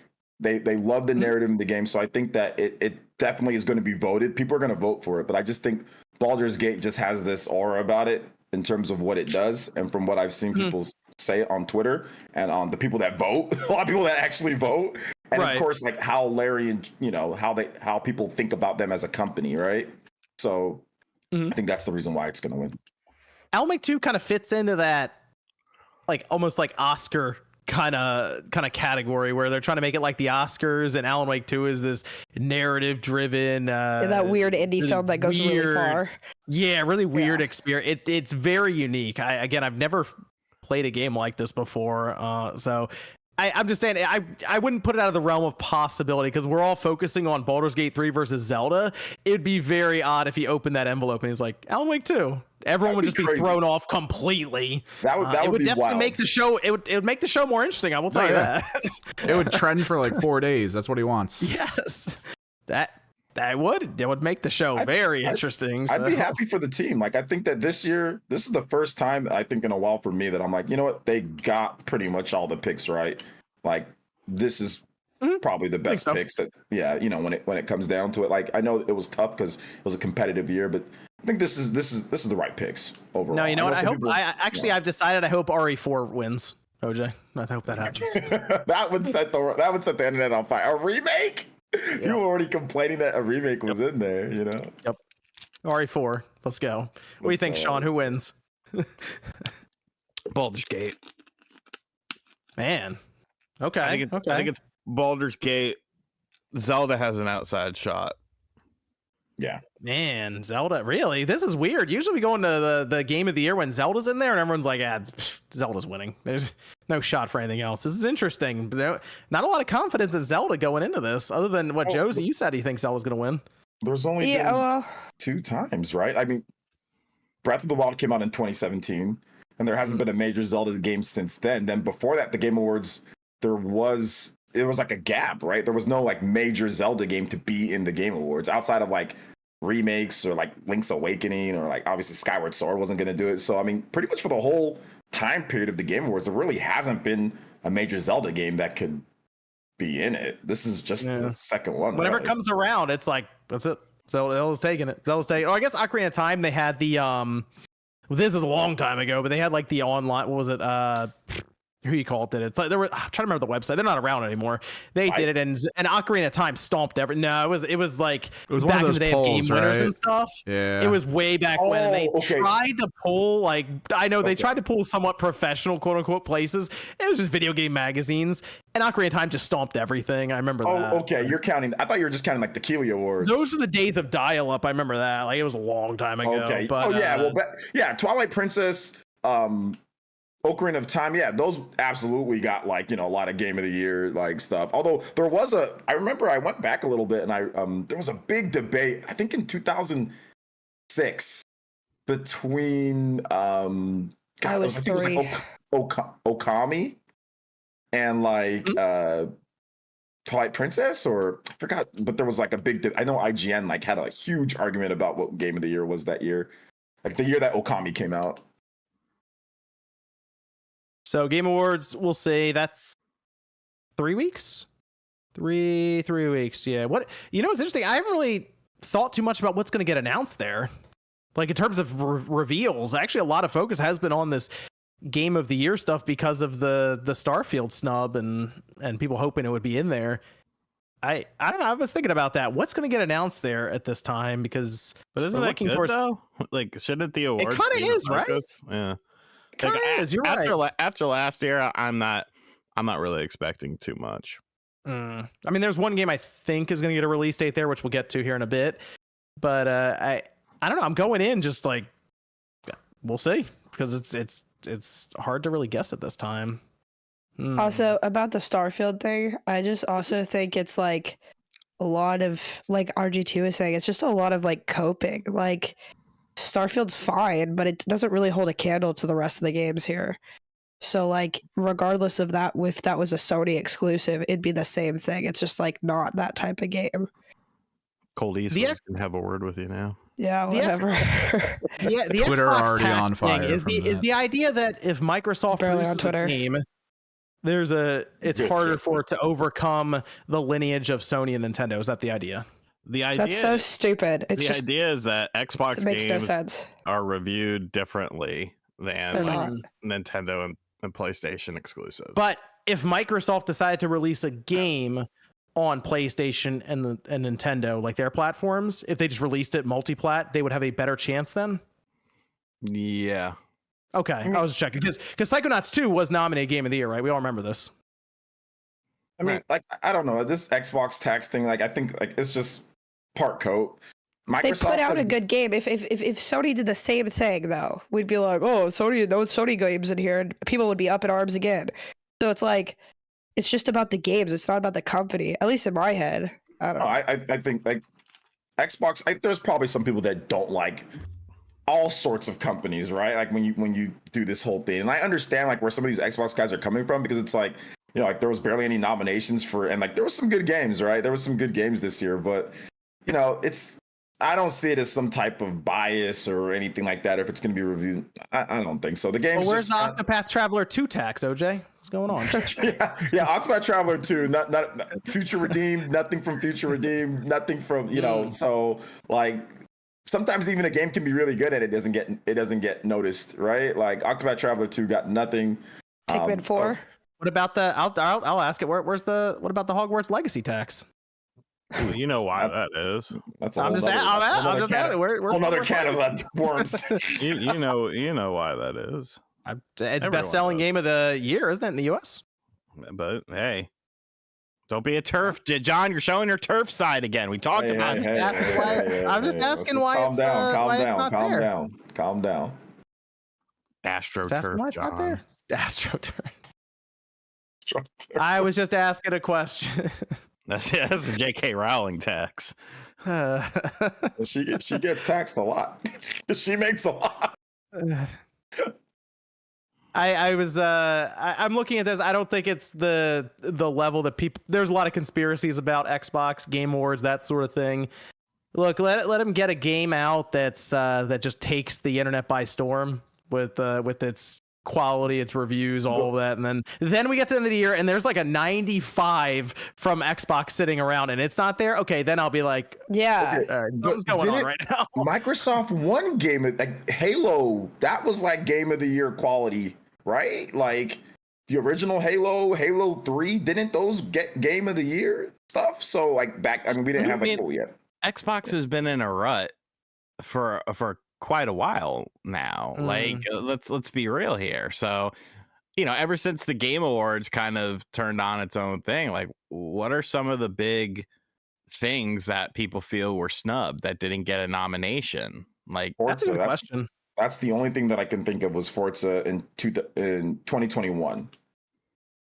But that's the thing though, with that, like, we know how it goes with racing games and sports games. I mean, the Pinata Gate, you can't nominate that. we know how it goes with racing and sports games. FIFA was incredibly popular, doesn't get nominated for Game of the Year. We know that's not going to happen. Fighting games, I mean, come on, Street Fighter 6, just the fighting game of the year. That's where they go.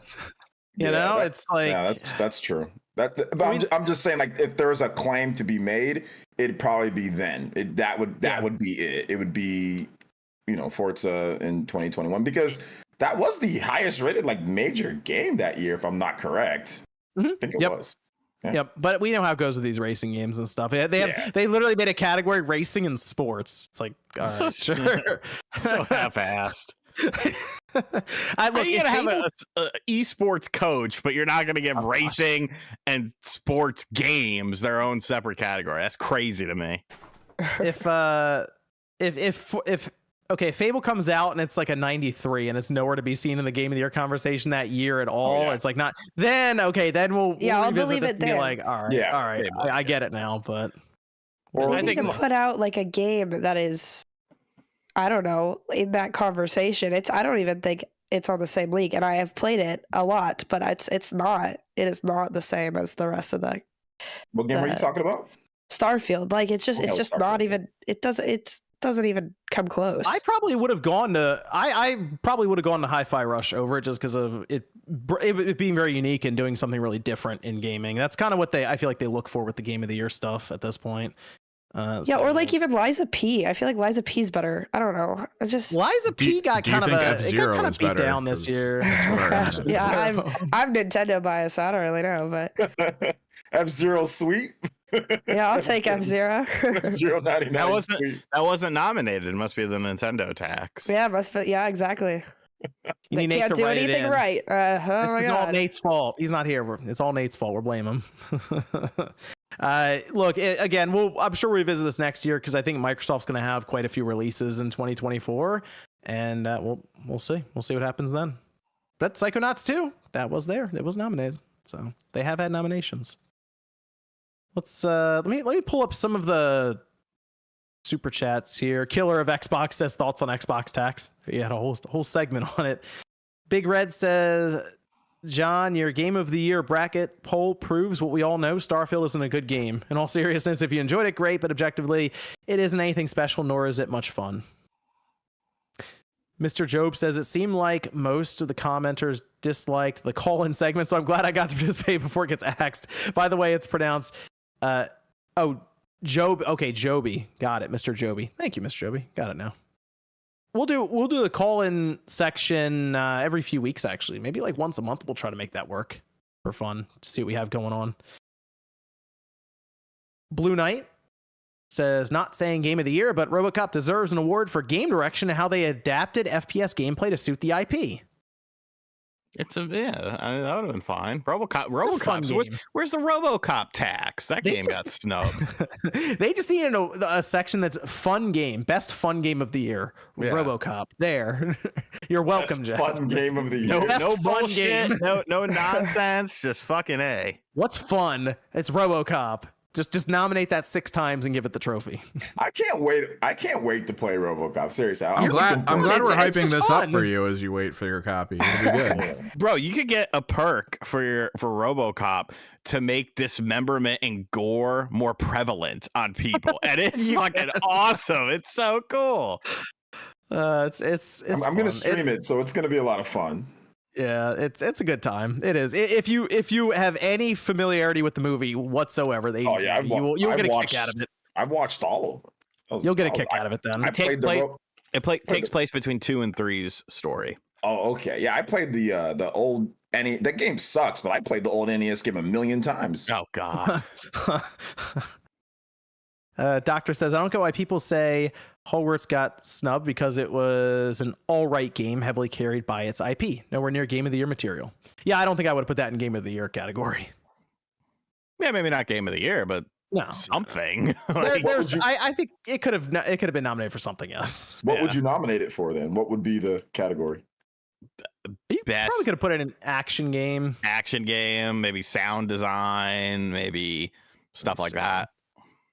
Yeah, I feel like you could have probably audio design. I see that. What was an audio design? Let me see. Okay. Audio design was Alan Wake 2, Dead Space, Hi-Fi Rush, Spider-Man 2, Resident Evil 4. Audio design, I have to imagine that would go to Hi-Fi Rush. Is it better than is Hogwarts better than any of those games for audio? Maybe I don't think so. Resident Evil 4.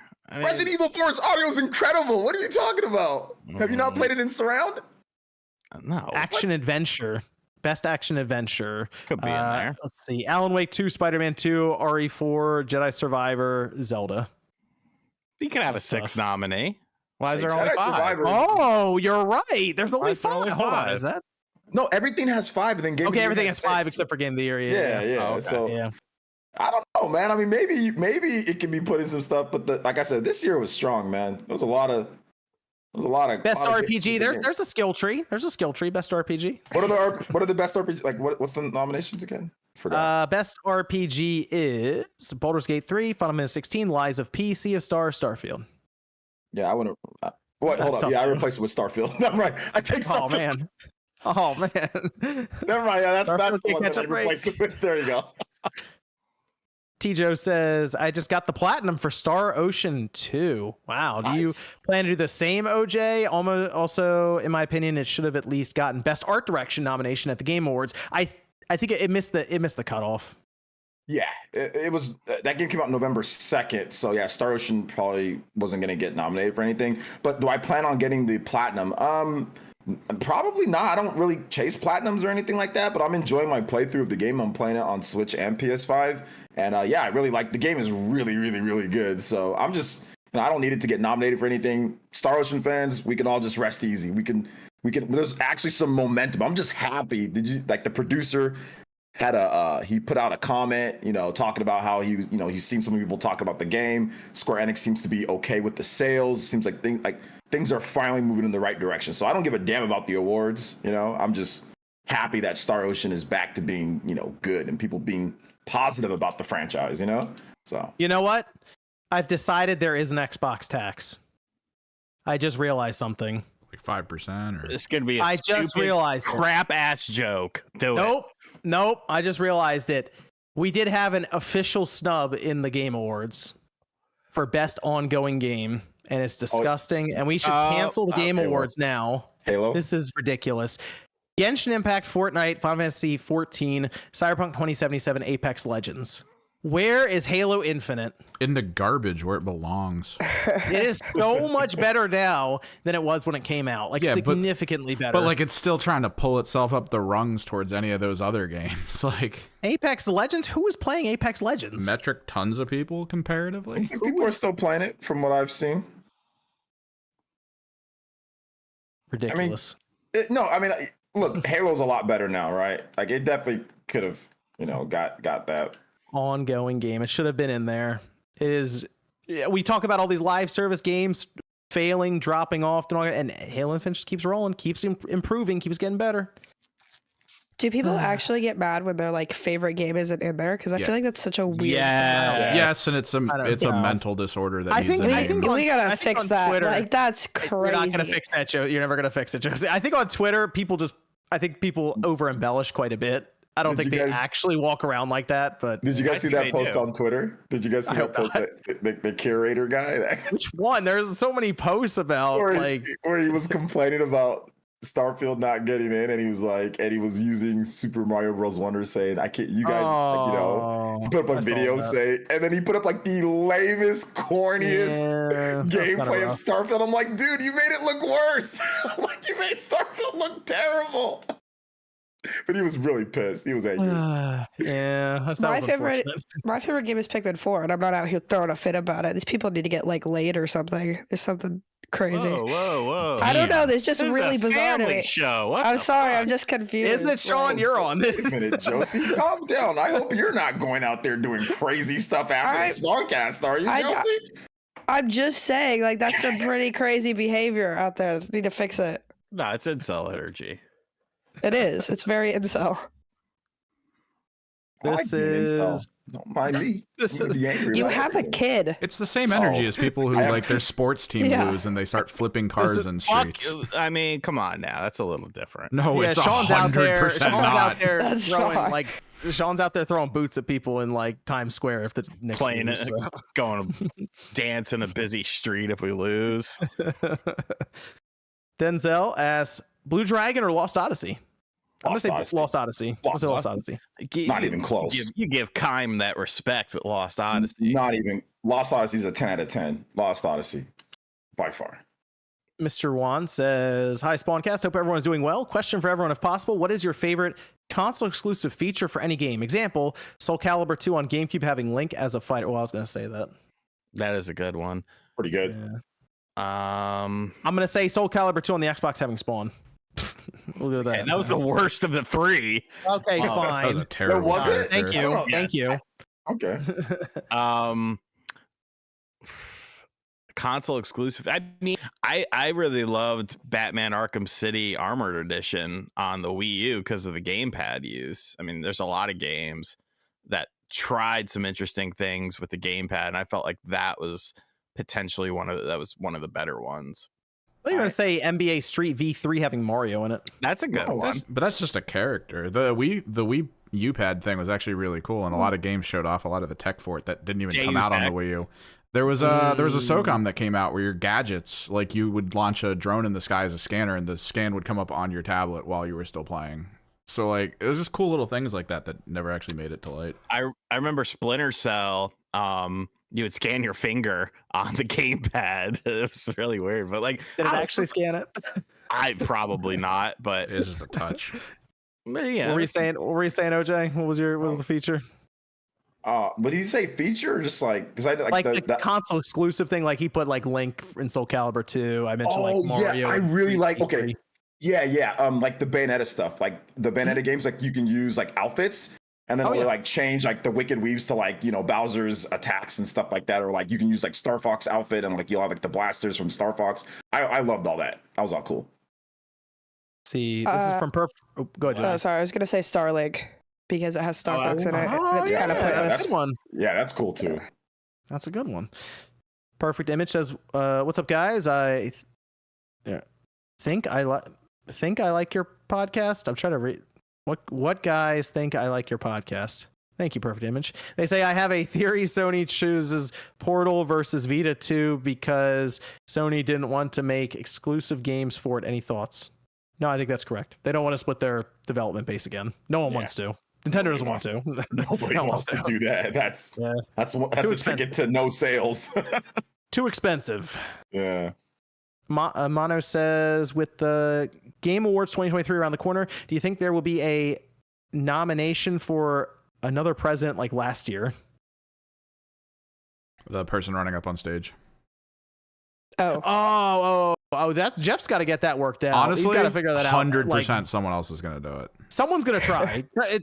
Jeff They're has not going to try. They're going to succeed.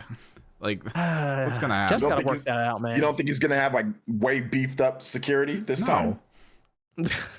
At this point, they gotta he has to up the security, and they gotta, if somebody's making a break for it, they gotta make an example and just grab them and roll out the back door. Get them out of there. John? You show up there, you tackle somebody. I get in the front row then? They let me in the front row? All right, cool. That'll work. I'll do it. Let me know, Keely, hire me. Let me know. I can tackle. Steven says, I've heard it's a miracle just to get a game out the door. Must be with so many games launching broken or buggy, broken games here to stay. Dude, they've been around for a decade now. Freaking Skyrim had the bugs back in friggin' the old days. It's not going away ever. This is your lives. Buggy, broken games on like the PS1, the PS2, like the old, and they didn't push a patch. It was just broken. Yeah, enjoy that. It was trash. It was just trash. I will say games are getting more complex now, so that's just why you see more and more bugs. And I guess at least they can technically fix it through patch. But yeah, I think it's only just going to get worse. So there you go. Let's see. Sean says RGT is right about John's polls being biased to Nintendo Switch. Not wrong. Hey, we'll see. I got faith in Hi-Fi Rush. I got faith. And the GameCube Metroid Prime is going to take out some games too. Look out. That's not a Switch game. It's a GameCube game. Itsy Boy says, I'll pay $100 for a remade Earthbound. Don't let Nintendo hear you say that. G-Man says, is the Xbox tax real? Well, yeah, Halo's not in best ongoing game. It is. And then Itsy Boy says, BET Uncut was goated. Says, Choppa style tip drill. Choppa style, choppa style. I knew you were going to break out that. Classic. Pyro says, PS Portal not being able to easily connect to public Wi-Fi is the biggest deal breaker of all. No Bluetooth, no Sony headset. And then they said, Josie, you need to play Ape Escape on the PSP. Because it's on PlayStation Plus Premium. Yeah, okay. Yeah, maybe. I got a lot of I have to play. You have a whole list now. You have to like write these down. It's huge. I know. Every time I come on the pod. And now you have to play Avatar because you went to the event. So when that comes out, you're gonna have to play it. Oh yeah. Well, that one was pretty cool actually. So, and it's a modern game, so it's not going to be dealing with a bunch of craziness from the 80s. Wow. Ape Escape isn't that old, man. No, bro, I don't know what Ape Escape is from. I'm just saying, like the NES games. People are like, you have to play this NES game, and I'm like, it's 40 hours and it's an NES game. I don't know if I could do that to myself. Quest for Glory says, Harris, have you played Yu Suzuki game Air Twister? I have not. I think it's on Apple Arcade, isn't it? I don't have that. Okay. Strom says, Xbox tax is why Redfall got a 56. Exactly. I'm going to say Redfall is why Redfall got a 56. Cody says Game Awards equals People Choice Awards. DICE equals Oscars. Well, technically, the Game Awards is like 10% fan voting or viewer voting. The rest is just all publications and stuff voting for it. John Doe says Mario Kart 8 drops out of US top 20 chart for the first time. Finally, they may have ran out of people to sell the thing to. No, because the bundle. Oh my holiday season. Yeah. The bundle, the holiday season's coming back. Cut it out. It'll be back. Stop buying this Mario Kart 8. Stop buying the Switch bundle. Don't do it. Take a stand. You know, people, it's going to be really funny when we realize that game is 10 years old next year. Khan says, thank you for the Saturday Spawncast Saturday night. I save these podcasts for content to listen during the work week. Thank you for listening. Okay, let's go over to The Last of Us Part 2 Remastered. This was a weird one because the game trailer leaked out early. I don't know how this happened. I saw it got posted up on Insider Gaming. They had the exclusive for the information. It gets put out there. Hey, Last of Us Part 2 got uploaded to the PlayStation database. And then 2 hours later, Naughty Dog announces it with Sony on a Friday night.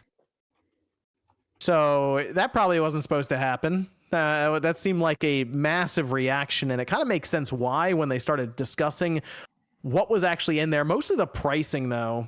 So the thing that everyone figured was going to happen is that they were going to show up with this Last of Us Part 2 Remastered, and it was just going to be a full price similar to Last of Us Part 1, the remake that they did. Not the case, though. There is at least a $10 upgrade path. And I guess the biggest thing they're doing, so they have, it's a no return, it's a roguelike mode, lost levels with dev commentary, guitar free play, graphical enhancements, DualSense integration, and they said more. This we knew this was coming. We already heard about this, right? This was just kind of put out there. It was rumored, it was leaked, all this stuff. So we're just waiting. It still looks really weird. Like the idea of this.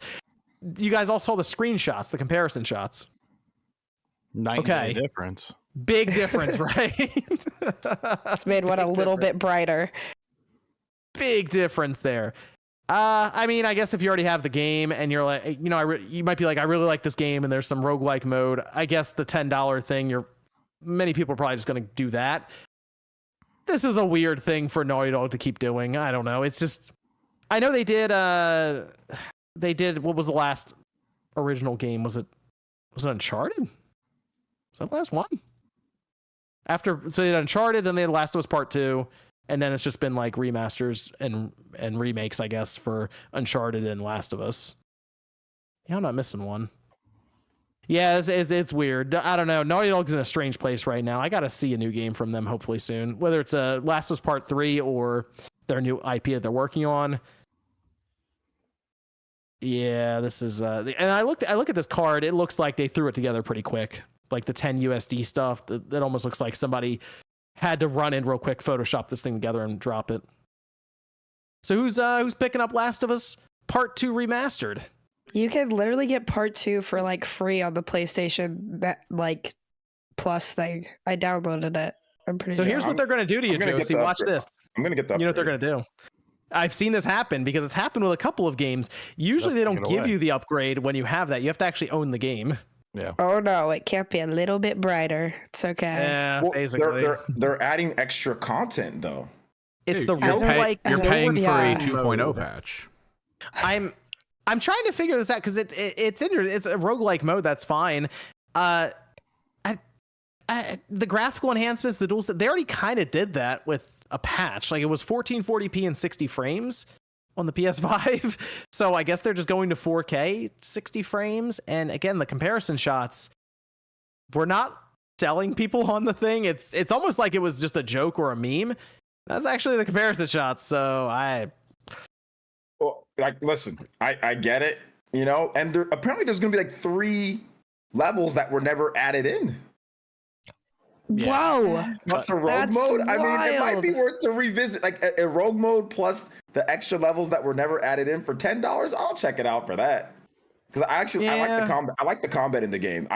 Now the story is whatever. You know, I have my issues with it. We've already went over it a million times, but the combat in the game is incredible. It's really good. The gameplay is good. You're right. Yeah. So gameplay is very good. I need to see what else is with this thing before I make. I mean, it's $10. I get it. It's not like, hey, you got to buy it again for 70 or something. They're not pulling an Atlas with Persona 5 Royal or something. You can get it for $10, make a video on it, and you'll easily make that $10 back that you spent on it. At least for us. I'm not saying for everybody else. For me, yeah. You know what's really interesting to me about all this though? I feel like at the beginning of this generation, Sony talked about the $10 upgrade fee, and it did not go over well with people online at all. Right? People were really annoyed about it. They were pushing back heavily.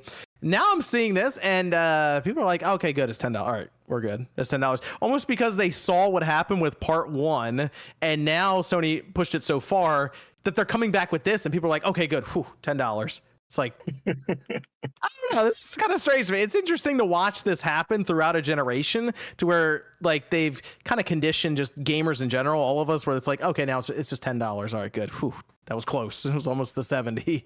Could have been worse. Basically, yeah. I feel like that's just kind of where we've gotten to with some of these companies where we're just like, well, it could have been $100 or something. All right, it's fine. So $10 is definitely better, but it's still like, I don't know. Personally, for me, I don't see any point to doing this. But I mean, I haven't even finished the first game, or not the first game, the second game, so I need to beat it first, I guess. But yeah. How far are you into the second game? Like not at all, like the beginning, and I started like months ago, so I need to restart it. Well, now you can stop and just wait. Yeah, I mean, it's one of those games that like you have to kind of just keep playing it and beat it sometime soon, because if you wait, you'll forget about things and you won't know like kind of like where you left off. Like it's a hard game to kind of like drop and come back to. Because like I beat it like it was like within a span of like a few days, because I already know what was going to happen. Because like the first game and I stopped playing it, and then I ended up dropping it. So like these games, since they're so heavily story based, you kind of have to just like keep playing them till you're done. But the problem is that the second game is long. It's not a short game. It's actually pretty long. You know? Yeah, I started playing it, and then Tears of the Kingdom came out, and then I was like, well, can't really do it anymore. Yeah. And I haven't been able to go back just because we're too busy. But yeah, I got you. Understandable. Yeah, I'm looking at their Yeah, their output since 2013, which would have been the original Last of Us game. It was that, then it was Left Behind, then of course they did Last of Us Remastered a year later for the PS4 because it wasn't backwards compatible. Uncharted 4, Lost Legacy, Last of Us Part 2, and then it was basically remasters and remakes up to this point after that. So they have Last of Us Part 3 apparently that's sitting, I guess, in like pre-production or it's starting development, I guess. And there's supposed to be a new intellectual property they're working on, so that's I hope they have that at least ready to show at some point because it is their output's Sony's pretty 2024 bad. Sony's 2024 roadmap in general is, I mean, Sean, you've made like 3 videos. It's like not there at all. So I would like to see them wake up a bit in the first quarter and be like, okay, second half of the PS5, here's what we got for you. We're going to show you Sucker Punch's game. It's not out for 2 years, but you at least know what's coming at this point. So I think we kind of need some of those distant announcements as well, just to kind of set the confidence level, I think, at this point. So we have a remaster to look forward to. Need a patch for Spider-Man, like the new game plus and all the other stuff. Yeah, that's supposed to be coming at some point too. Yeah. I don't know. This wasn't a very exciting announcement for me. I was just like, all right, I guess. Next up. So yeah, because you don't really like if you're like a super fan of the game, then yeah, like, but I don't want to replay that game, you know. Even MVG, though, MVG really liked it. Even he was kind of like, okay, I guess. I mean, it's already there. I could play it, and it already looks really good. And it's like, I just want to check out the extra. I just want to check out the rogue mode, and I just want to check out those 3 unused levels. I just want to see what those are. Like I'll keep an eye out for people who get early access to it, preview, review it, or whatever. I'll look and it'd be like, okay, there's some content there. Maybe I will check it out. But if they're like, yeah, there's not much, and then the roguelike is legitimately just you play through, you die, you start over again. That's it. There's nothing new really to it. Then I'll be like, I've had my fill of Last of Us Part 2. I'm ready to move on from it. And so, but yeah, not exactly the most exciting thing that I wanted to see coming out of Naughty Dog right now. But we knew it was coming, so it didn't shock me, and I just kind of saw it and was like, all right, just kind of kept going. We just got the game, right? It's like remastered, and like the game just kind of like came out and it's already nice on PS5, so it's not really gonna be really exciting for people, you know. That's not a super exciting thing, you know. So. I get they're lining it up with the show. That's fine. So I guess, but hopefully this leads to a very interesting part 3. Go ahead, Josie. I was gonna say it's just kind of weird, like we finally got a Mario RPG remastered like 20 or so years later, and now Sony's like, it's been 2 years, we're good to go, let's release another one. Well, you know what's getting announced soon, I bet, is going to be Horizon Zero Dawn remastered as well. So. Oh god, yeah, that one I'm asleep. I don't care what they add to it. I'm like all the way asleep. I'm snoring. I wouldn't be shocked if that's at the Game Awards, by the way. So have fun with that. God. I ain't listening to that anyway no more. I'm done. Yeah. Well. That'd be fun. Do we want to, Sean? I know you were really looking forward to this Indie World, which means I wasn't. Oh yeah, no, no, thank you. You don't want to talk about what was there? I'm gonna go to what is this? Sports Illustrated. Huh. We have the Indie World recap here. Let's see. Shantae Advance Risky Revolution. Was that like the best game that was there? Yes. Yeah. No. Okay. Blade Chimera. No? Blade Chimera. Okay. That one looked pretty interesting. Yeah. Those were the only 2. Those were the 2 best games. But Blade Chimera, that's from the people who made Record of Lodoss War, which is a really cool Castlevania clone type, like something. I looked at that game, OJ. I looked at this Blade Chimera, whatever it's called, and I immediately thought Symphony of the Night, just kind of the way the character was moving, and okay. Yeah, absolutely Symphony of the Night. Because like, if you haven't.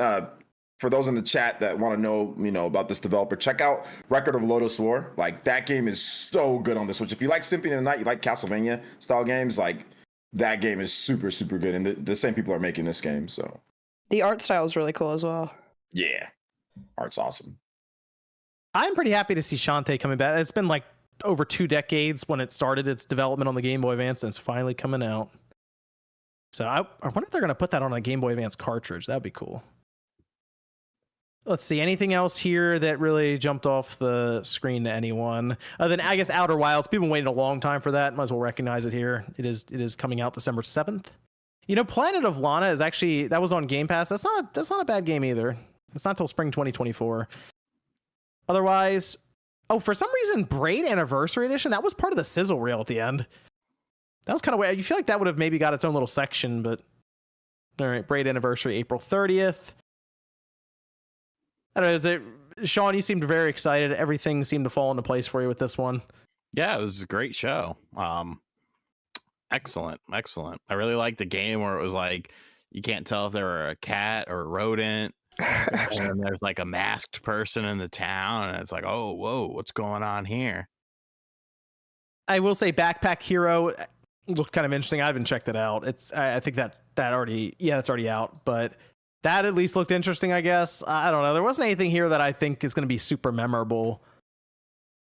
It's hard when they also have like games like Teenage Mutant Ninja Turtles: Shredder's Revenge like shown in these presentations, and then they go to something like this where there's just like almost nothing. Like Shantae's cool, but that's about it.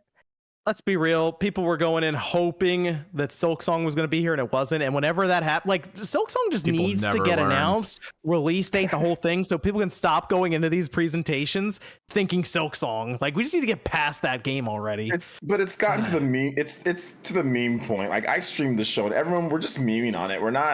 Nobody's actually thinking that it's going to be there. We're all just like Silksong clown emoji. That's what everyone does. You know, like I put a clown Silksong, like, you know, thing on my thumbnail. Everyone's like said the same thing. Yeah, it's not going to be there. Whenever this game is coming, there's clearly something that's happening with this game, and it's not going to be announced at like at an indie event, you know? You think at this point the game has grown to such like a stature that you could close a direct or open a direct with it as like one of the two tent poles? It's like, here's Silksong, here's the release date. That's it. At this point, like, maybe that level. Okay, yeah. At this point, or maybe they want to put it on, you know, maybe it's going to be Switch 2 and plus all the other platforms. And I mean, I don't know what's going on with it, but yeah, everyone was just memeing on it. People weren't actually thinking that it was going to be there. Yeah, well, someday it'll happen. But I mean, they also announced. Oh, go ahead, Josie. What do we got? They announced like Cadence of Hyrule and one of the early ones too. So I think it's like people are like, well, they have had really good shows in the past with random cool stuff, and they're just hoping it gets back to that, but it never does. I'm gonna bring this up. I have to for the studio and what it's brought to gaming. This is their new project called Suicide Squad: Kill the Justice League. We had a trailer for it. Did this turn anything around for anyone? I mean, it's the same game, right? From what they showed. I mean, but it seems like maybe they've ripped like how the loot works, or maybe how like the progression works. They've made that less.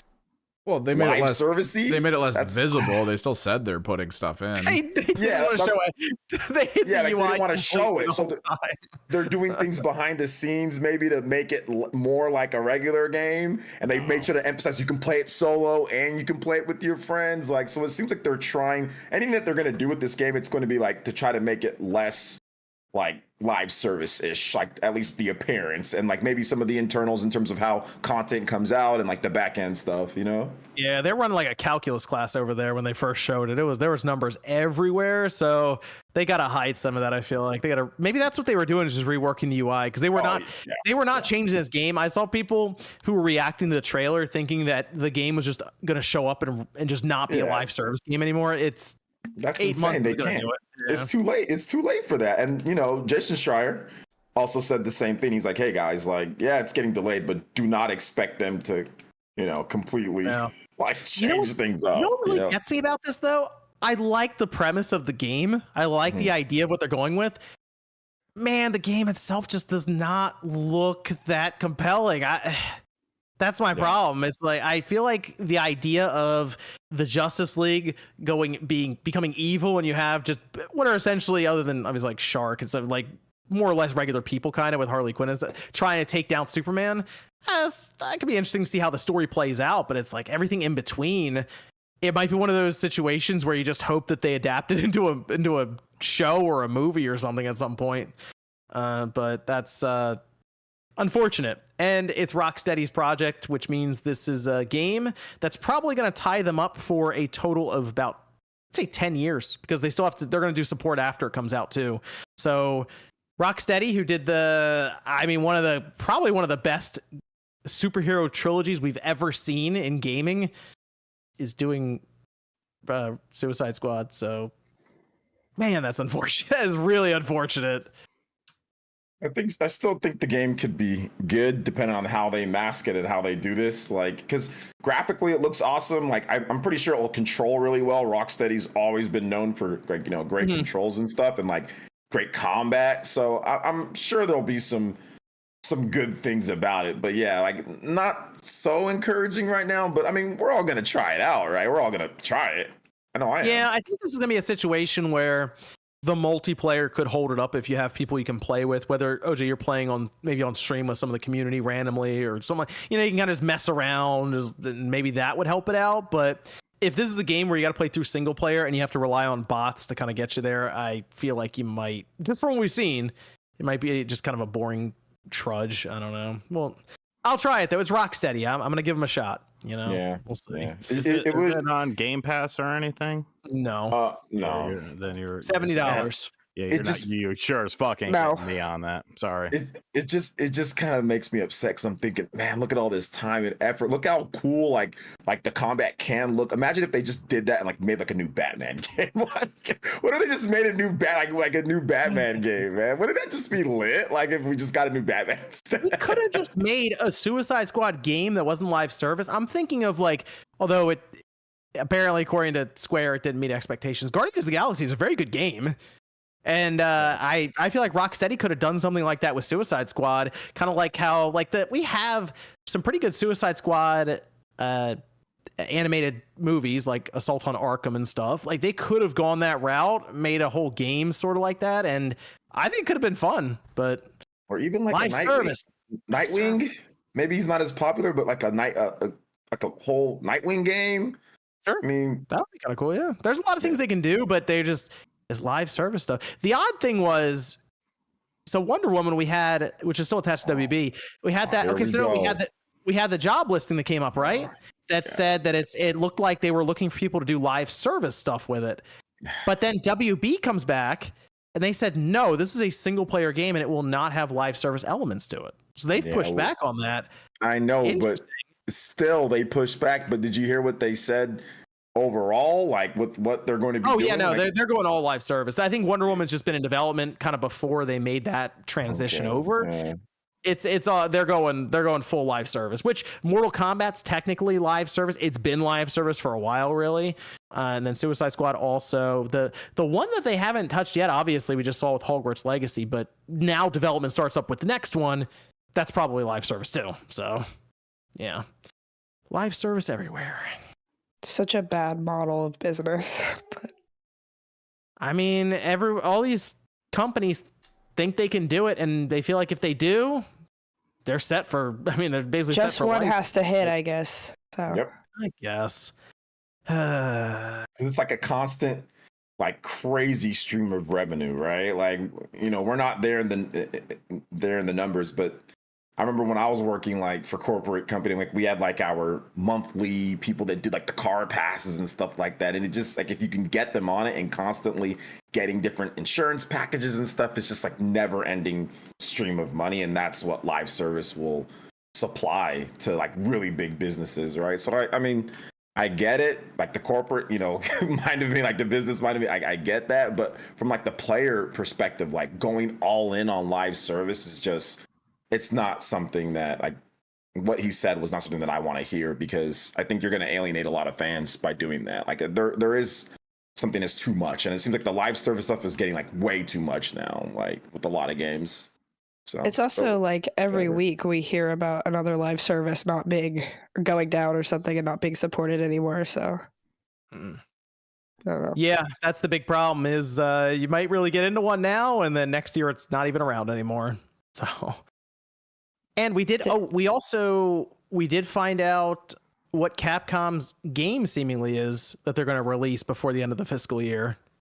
It appears to have leaked out a bit early. This was through not only a ratings board, but we also have a listing that dropped the release date, seemingly, for Dragon's Dogma 2. And apparently at this time, it's set for March 22nd, 2024, which is surprising a lot of people because I feel like when they announced that game, like year and a half or so ago, they just showed people a t-shirt and like so we all figured, okay, it's just now going development. I guess that thing's been getting closer to the finish line than we thought. It was playable at Tokyo Game Show, and it seems that they will also have a showcase for the game November 28th, which I guess is where they're going to announce the release date, or maybe they'll say stay tuned for more information at the Game Awards, something like that, to try to give it a big push there. But Capcom must have some confidence because they've said that they are looking at this as something that's going to sell millions of copies. So I think the biggest thing they need to do right now is get a patch out for Dark Arisen, as that is still capped at 30 frames on the consoles. Get that thing pushed to like 60. Make a big deal about it. A new patch. If you missed it, go check it out. It's also on PlayStation Plus this month. So the push is there. I think this is a good one to do it with. So I'm interested. I'm looking forward to it. See what they do with Dragon's Dogma 2. Some of the footage at a Tokyo Game Show looked really cool. What type of game is that? RPG, semi-Souls like. Action RPG. It's kind of cool because it's like a hybrid between action games and things like the D&D style games like Baldur's. You like Dark Arisen, didn't you? I liked it because you like build a team. You kind of create your own like ally, and then if you have people on your friends list who have allies, you can use their allies as your team. So you create like a traveling group that does adventures. Depending on how they handle this one, it was kind of cool the first one because you could learn a ton of different skill trees and kind of create your own class in a way, which was really fun. Yeah.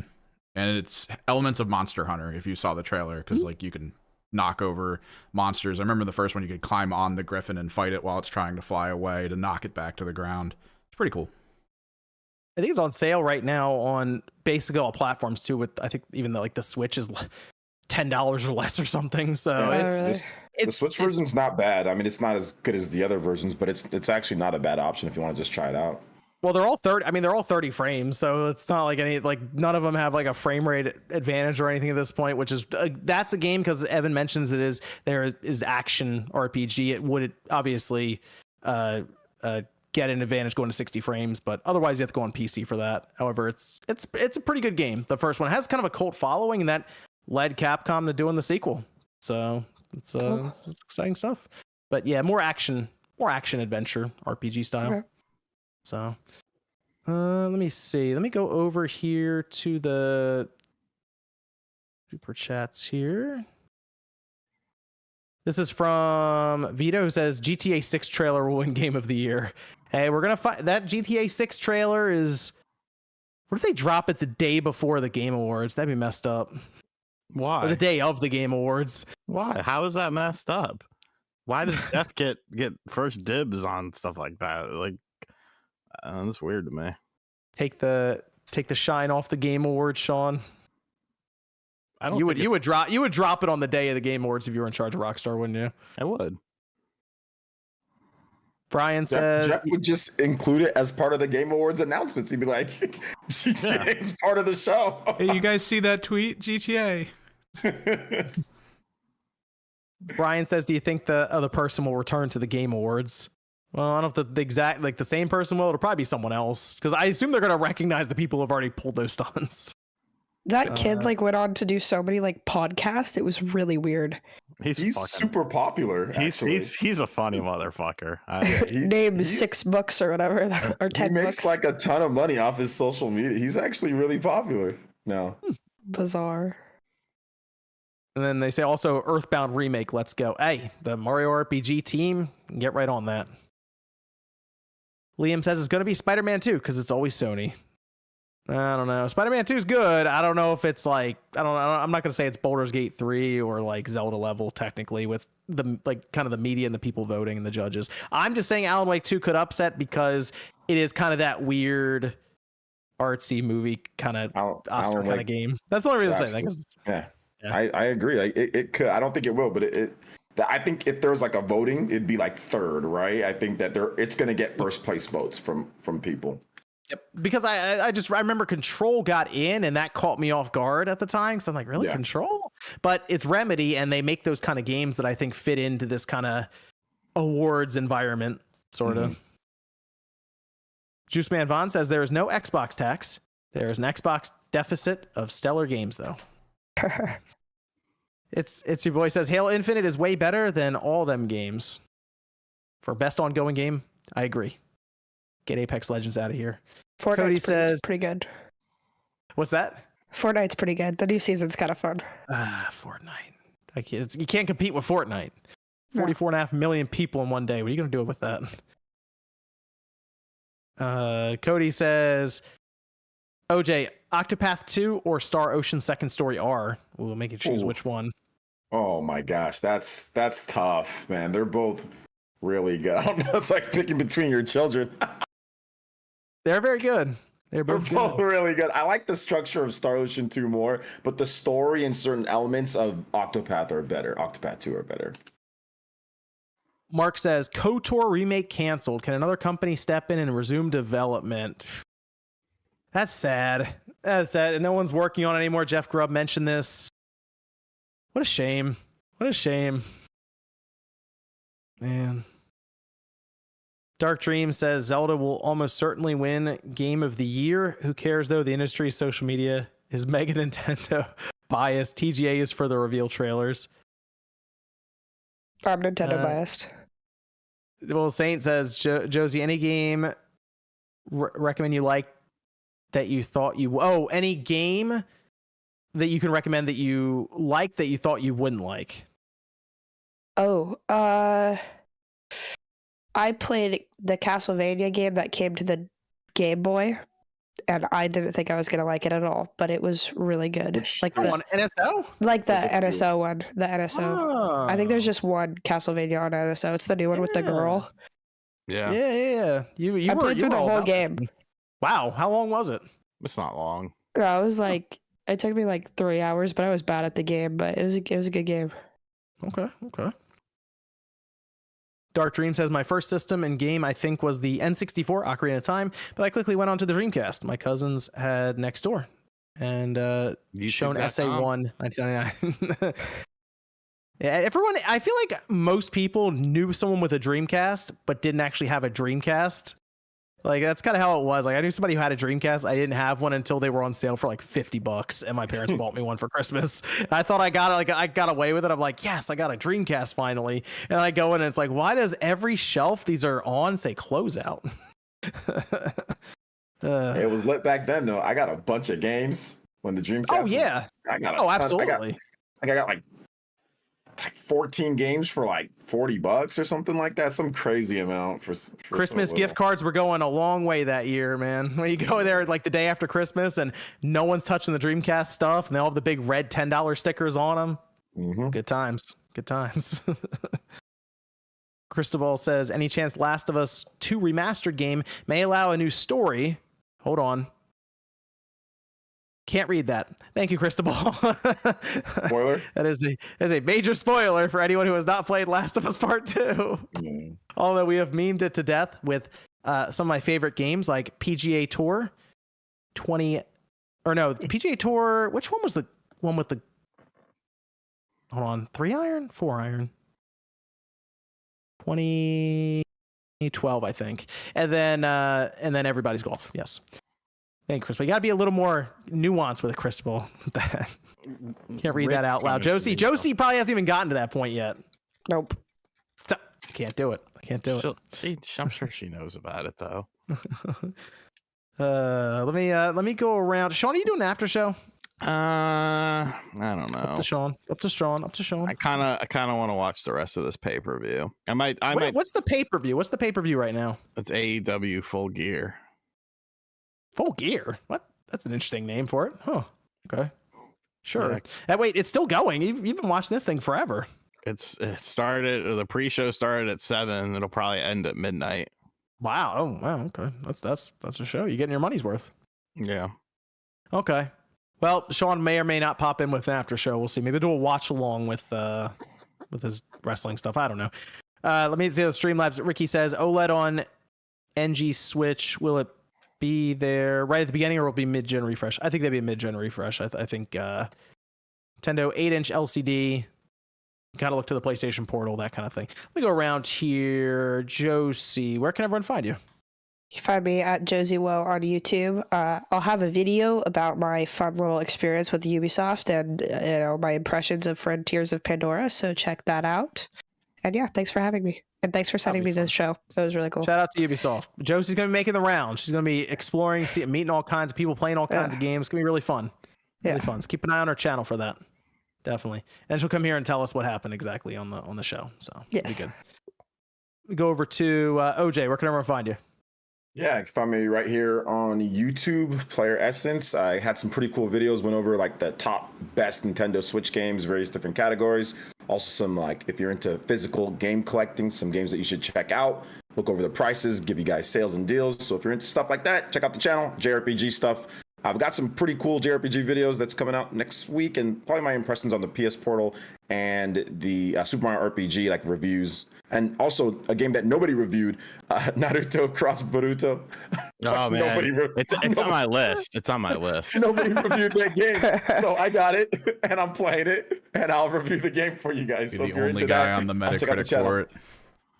I'm also I live stream daily, so if you want to come out to the live streams, we also talk about stuff all the time, gaming and more stuff. So thank you for having me on, John. I appreciate it, and thank you to everybody else on the panel for putting up with me throughout the whole time. What about Sean? You can find me at youtube.com/Dreamcast Guy. Wow. Yes, sir. If he figures out how to say that while inhaling, it's gonna be crazy.